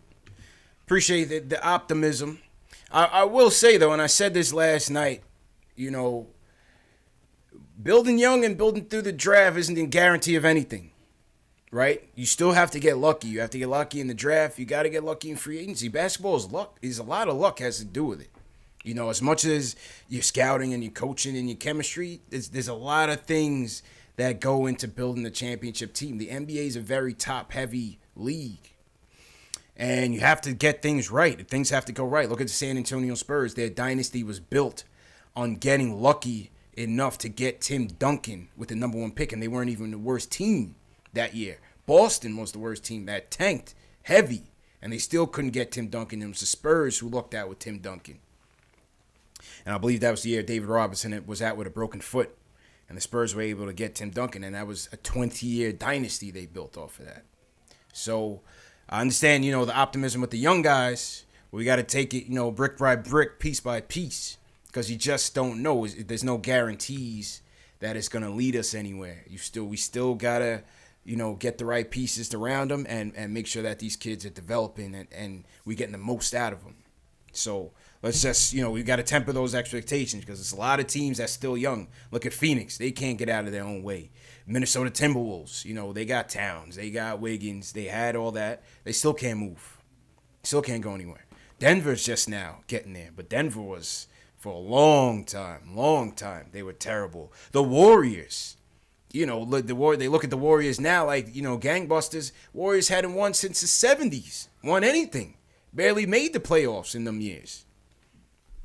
After they won that chip. Even with Run TMC and all of that. So it's a long road, man. We're on a long road. But, we stay positive. We stay loyal as Knicks fans. And that's what it's all about. Speaking of positivity, Dominic from Florida, he wants us to stay positive. Dominic, how you feeling, bro? Hello. All right, I think Dominic was sleeping. Next up, Nelson from Queens wants to talk about the value of the young roster. Nelson, what's going on, bro? Hey, how you doing, man? Love your show. Love what you do. Thank you, bro. So, yeah, just wanted to get into it. First and foremost, just to quickly address the Julius Randle thing. Mm-hmm. People are going to clown Knicks fans and all that stuff with Julius Randle. First of all, he's a good player. The two things I love about the signing is his age fits in with our young guys. He's old enough to teach them about the league, but young enough to grow with them. And the contract is short and reasonable. Yeah, I like They're gonna that. talk Very about Julius reasonable Randle deal. like we gave him max dollars. Yeah, it's not a bad deal. that's- It's not a that's- bad deal. people It's a saying reasonable same old deal. Knicks. It's a reasonable Right. and That's not the flexible same old deal. thing. I like that. I like that. 100%. That Yeah. that was actually a genius move because the thing about it is, in next year's draft, there are some brilliant point guards. So honestly, it's not like we want to tank. The way it is now with the new draft odds, all you have to do is miss the playoffs by a little bit, and you have a chance to, do really well. You have a chance. So the Knicks missing the 8th seed, trying to grow, but missing the playoffs could be the best thing in the world that happens for us because it's a dynamite draft class next year. We could really get a star. I agree. So speaking of the young players, here's the thing that we've watched the Lakers and some of these other teams do. They draft good players, sign a superstar, get on this brand new timeline, and then send those good players out before their value is established. Mm-hmm. And we have, if we did terrible in the draft, I would be with it. Get rid of all of these guys, get Anthony Davis. But I think that Robinson, Trier, and Barrett, they look like they're really, really good players. And like you said, Knox, the jury's out. He picked up ball late, excellent physical body. He's super young. We got to see what he turns into. It would be a nightmare for me as a Knicks fan for any of those guys to pop as an all-star on another team, while the guy that we paid $100 million for is limping around because he's 30 and he's had knee surgery or ACL or, Achilles surgery or something like that. Right. And they avoided that. True. Okay. Appreciate the call, man. Good points. So that's the main thing for me. Appreciate Gotta it, wait Nelson. for that young value. Appreciate it, man. Didn't mean to cut you off, but I just got to run through the calls before I get out of here. Listen, some guys are tight that they gave Randle the money, and it's a 2-year deal, technically. It's a 2-year tryout. You have to sign somebody, man. Just because, we struck out, you can't just fill the team. You still have to spend 90% of the cap. So with that, I'm not just going to bring in a couple Wayne Ellingtons. Yes, I'll bring in Ellington. We need 3-point shooters. But you need to bring in still somebody, whether it's Randle or D'Lo, somebody with potential. Maybe they haven't already reached their ceiling. Somebody that can still help this team get, reach another notch up. That's not a bad deal. We needed a 4. We needed to spend some money, and we got him on a flexible deal. What more do you want? What more do you want? You want to bring Malik Rose out of retirement? We needed a 4, man. Let's be real. So you go with a young guy. Still young, 26 years old, 21-8 last year he averaged. 52% from the field. What more do you want? You got to continue to build a team. You got to continue to build a team. Obviously, we're not talking about making a playoff run. But you build to take the next step. And it's a 2-year deal. I can't complain. I can't complain about it. I can't be mad at it. Let's go to Curtis from North Carolina. He wants to talk about did I speak to you already, or you knew? Go ahead, Curtis. Yo. Hey, what's up, CP, man? How you doing, bro?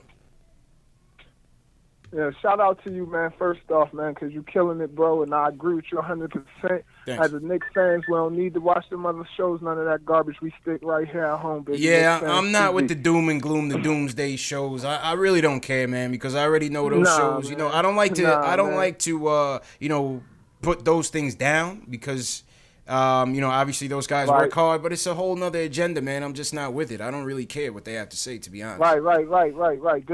You're going to get objective Knicks information right here on Knicks Fans TV. So. Mm-hmm. But I want to talk on that Randle signing, man. I love it. I think it makes perfect sense. He's 24 years old, which fits into the youth movement, and he's still not at his peak. We don't know what his ceiling completely is. I feel like he could still be better.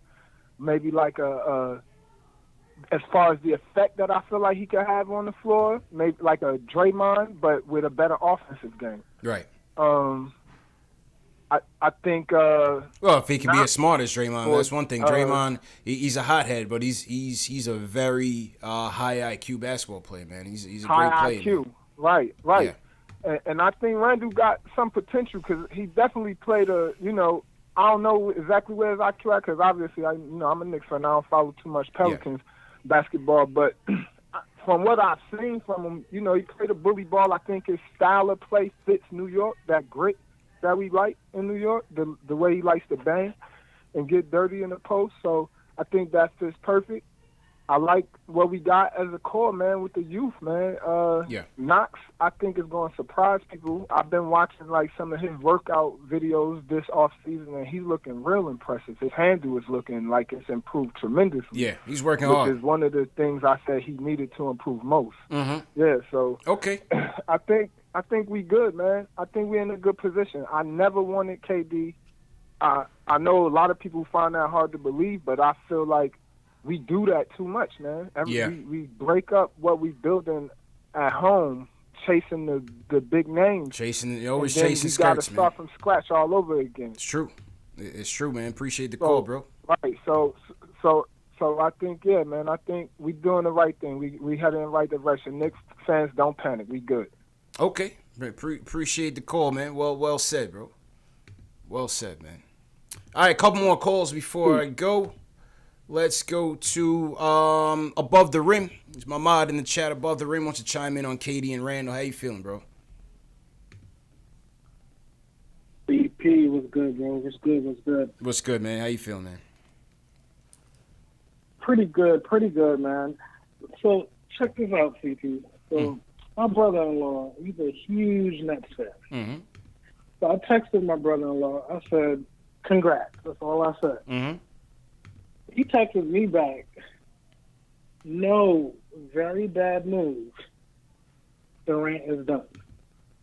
So as much as a diehard Knicks fan I am, he's the opposite on the Nets. And he doesn't like the move. So, take it with a grain of salt. Yeah.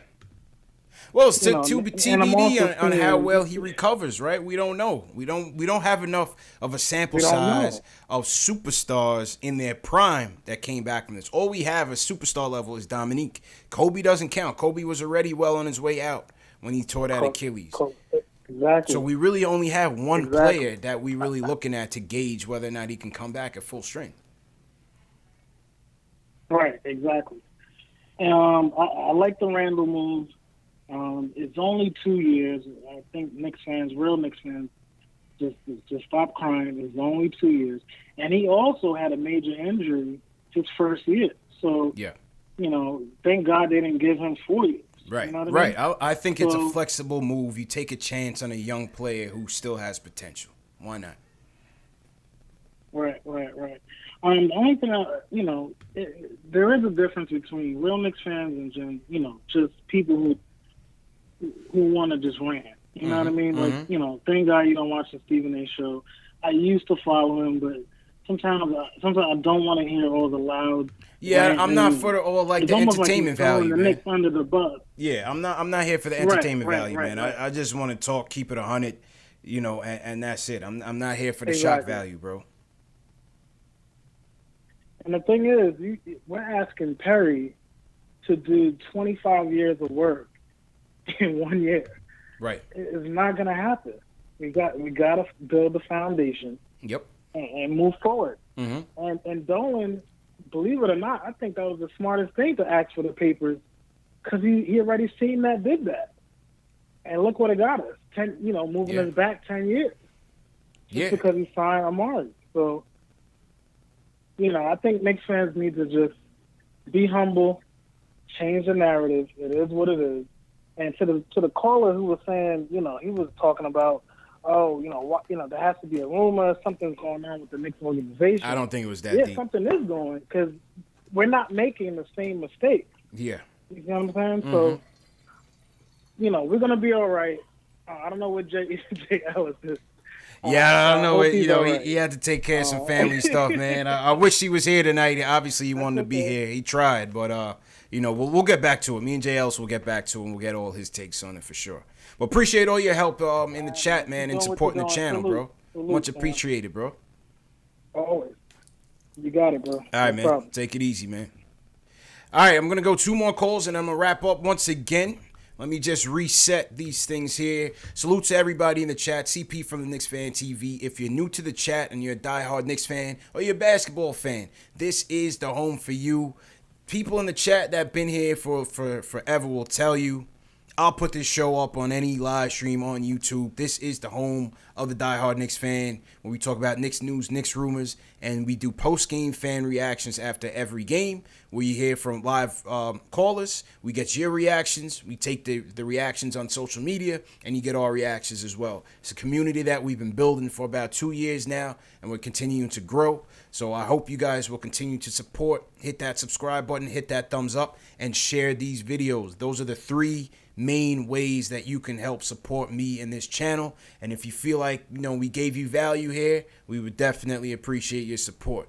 You just heard from Above the Rim. Above the Rim, he's a mod on the chat. He's been here since God knows how long. Since win number 1 of 17 out of 82. So we've been going through it together, man. All right, last 2 calls of the night. Josh from New York wants to talk about the KD injury. Josh, how you feeling, bro? Good. So, absolutely. I mean, KD's injury is something that's going to be, really tough to come back from. I mean, any Achilles injury, you got that year off, and then you have the next year getting into the game. You're just not the same player. You don't have the same spring. I mean, as a foot and ankle surgeon, I'll tell you now that you don't get the same kind of bounce. You have a real long road to recovery. Mm-hmm. But, more importantly, I think that when I wake up and I say, okay, Kyrie and KD went to the Nets. And if they went to the Knicks, would I be happier? No. Because at the end of the day, I think it's close, but it's not close enough. And I think in a way we kind of spared ourselves. Mm-hmm. It's a lot of pressure in New York. We're a big market. And, there's always the look for okay, what's the quick fix? All right, KD, Kyrie, we're going to put in these big pieces. Yeah. But I think one of the things that the Knicks have lost over time is sort of that organic feel, just let's get back to some basketball and having some fun with these young guys, Yeah. Let's develop a team that's fun that people want to come to, because, there's always this pressure to be the Knicks are going to have the big fix, right? There's always something that's okay, back in the day, I remember it was Melo. I remember when Melo was signed, I lost my mind, I was so happy because we were struggling for years. But there's always that look to the shiny object, Sometimes it's got to be a little more organic, a little more, I always look at the New York Yankees, man. They're always coming out with these great players out of nowhere, Yeah, but to stop you there, man, to stop you there, if James Dolan could spend like the Steinbrenners, the Knicks would have a dynasty. They would have the NBA on lock. Because he would spend and spend and spend. We have a salary cap in basketball. And if you make the wrong moves, that's a good point. If you make the wrong moves in basketball, it can set you back for years. In baseball and football, you can go from worst to first in a short period of time. Look at the Tampa Bay Rays, for example. Not to, talk baseball a lot, but look at the Rays. The Rays were trash, and now they're back. So basketball is different, man. It's hard. It's much, much harder. I just hope the Knicks come back to having some fun this year. We get a little bit more of that kind of grassroots, organic feel, because I feel like if we come back to that, people are going to want to be, associated with the Knicks more. I worry about the culture sometimes with James Dolan and sort of the way that the Knicks are viewed in the public eye. And if it becomes more of a fun franchise with these young guys playing well together, I think, other stars will kind of look towards the future of the Knicks are on the up and up. But there's a lot of pressure in New York, and I feel like I'd like to see these guys work well together this year, and I'd like to see some young talent develop this year. That's my hope. My hope. I know we're not going to win this year, Yeah, of course, man. And great call, man. Appreciate the call, Josh. Yeah, bro. No, you. Appreciate it, man. Sorry to cut you off. All right, last but not least, who's Mark? How you feeling, man? Sound off, Mark? How you feeling, man?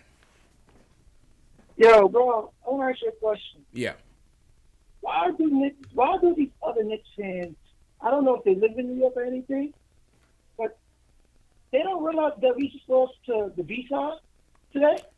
We did. Because of anything? We did. For those two to just say, I'm going to the Nets, that tells you something about the Knicks. And you have to think for the future.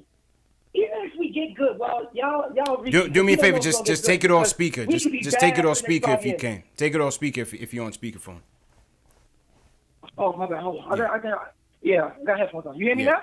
Yeah, a little bit better. All right.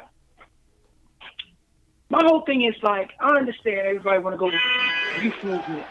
The youth movement could go two different ways. Sure. They could be good. Sure. Or they could be just bad. Yep. Okay. You just said that. Yep. And when people say, "Oh, it's a bad idea to get Kevin Durant to come here," regardless of the situation, we will still be able to develop the young guys. What's the point? Like what? Like why do y'all like shy away from the Kevin Durant injury? Kevin Durant is not a player like Russell Westbrook or Derrick Rose. He's not a super athletic player that relies. His game don't rely on athleticism. He's gonna come back. Trust me. He's gonna come back. And when he does, we're just gonna feel it as an organization, because I just feel like you should have just did it because he is Kevin Durant and he just helps us in future purposes. The only reason why Randle came here, because he's not gonna get that deal nowhere else. He's not getting 21 for 3 years for 63. He's not getting that nowhere else. The only reason why he came to Knicks, because we can give it to him. We should give it to him. So what do you think about the Dolan thing where he didn't want to, where they claim he didn't want to give him the max because of injury? What you think about that? You see, Dolan should have never put that out. That's why now people's clowning on us right now. He should have never put that out. It should have just been KD went to the Nets. Now when you put that out, that just shows that you probably didn't offer him that. Like you didn't offer KD that. And KD just said, you know what, I'm gonna go to the team that just offered me it. And the thing is now, I hear people talking about this pressure. They have no pressure. Those two guys don't have no pressure with the Nets. Yeah, no, that's probably why they went. And they knew that. They knew that. There's no pressure. Look what happened to Kyrie. A little bit of pressure in Boston, he go to the safe team. KD? Safe. They went the safe route. And that's what kills me the most, because that just shows me like these guys are just they just weirdos, bro. They just weirdos to me, man. They're really weirdos. Because what is the difference? Brooklyn had one good year. Like, why are we talking about Brooklyn like they had a good 3 years? No, it's not about that. It's about how their roster is constructed right now. We got to keep it a buck, Mark. Their roster is constructed to be competitive now, and ours isn't. We can't say we are. All right. No, that's right. Let me ask you a question. Yeah. You don't think we had assets? Yes. If we wanted to be competitive, right? Yeah. You don't think we had assets to get those type of players to Probably. surround them to be good? Probably. Well, I'm just playing devil's advocate. Maybe these guys didn't want to wait on. No. You're right. No, you're right. No, you're exactly right. You're exactly right. Yeah. They do have a decent roster. They really do. They really, really do.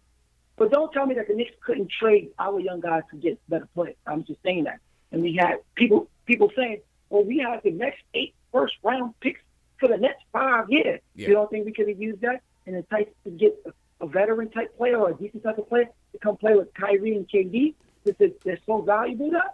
But my whole thing is now, who's the next big free agent if RJ Barrett don't become a star? There is none. Maybe AD. Maybe AD. We'll see what happens in LA. I spoke to somebody just yesterday close to AD. He said he wanted the Knicks over the Lakers, but the Knicks could just not get it done. And we know that AD's going into free agency next year. That's what they already guaranteed from Rich Paul. So we'll see. Well, you never know. You never know. But I'm not worried about that, man. I'm tired of worrying about next year. I'm not tripping anymore. Yeah, I'm not tripping over it. Yeah, I'm not even tripping no more. I'm just mad at the B-side got some, like, you know what I mean? Yeah, of course. Of course. Whatever, because I'm a New Yorker. You know what I mean? No one really. Nets don't have fans. They have spectators, bro. Yeah. So now we in our own town, and now we about to get it. Man, all right, man. We got kicked in the teeth, bro. I'm just. Hang in there, my boy. Hang in there, whatever. bro. Hang in there, man. I'm gonna be all right. All right, man. that was who's Mark. I gave Mark the last laugh, man. You know, he wears his heart on his sleeve. You know what I mean? Mark is very emotional, but I like that, man. That's a diehard Knicks fan right there. And listen, like I say, let's not act like,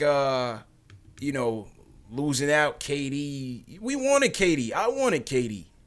You know what I mean? I wanted Kevin Durant here playing with us for the Knicks, for the orange and blue, representing what this means to the city. You know what I'm saying? But at the end of the day, it just wasn't meant to be, man. KD signs with little brother. And that has to hurt us. That definitely hurts us, man. As Knicks fans, as proud Knicks fans who wear the orange and blue, that hurts. It hurts to see that these guys walked into our town and went the other way. But I think at the bottom line is we have to give credit where credit is due. We have to respect the fact that this team is just more prepared, more ready than we are. And we still have to build. We still have to build. It doesn't just work that way that we get the cap space and forget that. All this legacy and everything behind me, it means nothing. It means nothing to Kevin Durant. It means nothing to Kyrie Irving. It means nothing. The history means nothing. Well, I got Willis Reed behind me, Patrick Starks. All that is gone, man. Let's put that in the time capsule. Keep it to us. Enjoy it. But just know that it means nothing. And that's what today means to me. That's what today means to me. So let's recap. Before I get out of here, let's recap what happened on the day. Obviously, the story is Kevin Durant and Kyrie going to Brooklyn. But there were some other moves made. The Knicks did sign Julius Randle. 3-year deal worth $63 million. Knicks did sign Julius Randle. All right. That was a little big there, so let me hold that down. So the Knicks did sign Julius Randle. Nerlens Noel goes to the Thunder. Tobias Harris back with the Philadelphia 76ers. Kent Bazemore to the Blazers. Rodney Hood back with the Blazers. Nikola Mirotic went back to Europe. Thomas Bryant goes back to the Wizards. 3-year deal worth $25 million. Jeremy Lamb goes to the Pacers. Malcolm Brogdon, big move for the Pacers. 4-year deal worth $85 million. Bojan Bogdanovic goes from the Pacers to the Jazz, to the Utah Jazz. Chris Middleton re-ups up with the Milwaukee Bucks. 5-year deal worth $178 million. Al Farouk Amino goes to the Orlando Magic. 3-year deal worth $29 million. And Garrett Temple goes to the Nets. DeAndre Jordan also goes to the Nets. Terrence Ross back with the Orlando Magic. Gerald Green to the Rockets. Valanciunas back with the Grizzlies. Derrick Rose goes to the Pistons. Don't really care about that. Harrison Barnes signs a mega deal with the Sacramento Kings. J.J. Redick to the Pelicans. It's a good move. I thought J.J. would be going to a contender, but he wants to go help the young guys out. He's going with Zion and them. I like what they're starting to put together. And that's that, man. Brook Lopez back with the Milwaukee Bucks. And of course, Kemba going to the Celtics. Celtics are trying to work out a 3-way deal to get Terry Rozier to the Charlotte Hornets. So let's see, man. Let's see what happens. Thanks again to Moke Hamilton who joined us from The Athletic. Make sure you go follow Moke. Is at Moke Hamilton on Twitter. So make sure you go follow him. Once again, salute to everybody that joined, man. Hit that thumbs up button for your boys. If you're a diehard Knicks fan, this is the home for you. We will be back sometime this week to put a bow on this. And you know what? Free agency's still going, man. We did get Julius Randle, but there's more moves to be made. There's more money to spend. So let's see what happens. Have faith, man. It was a tough day, but we'll be all right, man. Tough day. So once again, the merch, you can find the merch in the video description. Share these videos. Hit that thumbs up. Subscribe to the channel. Share these videos. The videos are also available in audio format. Spotify, Google Play, iTunes, Stitcher, under KnicksFanTV. You will find all the content right there. And yeah, man, leave me a comment. For those of you watching on the replay, leave me a comment below. And have faith, Knicks Nation. Tough day. There's better days ahead for us, man. We took a loss. We took a loss today, man, but we'll be all right, man. Shout out to Hectic Only, Jorge Sanchez, Gregory W. I appreciate the support. Tack, appreciate the support, man. Funky Goose World, John Talento, always appreciate it. Ricky D, thank you, Ricky. Jerome Raphael says, be patient. Alex Collins, thanks a lot, man. Rest up, man. It's getting late in Ireland. Rest up. Block Boy Moss, appreciate it, man. Louis Luck, Flashpoint 2.0, 2 cents. Yeah, man. Thanks again, everybody. We out of here, man. Peace.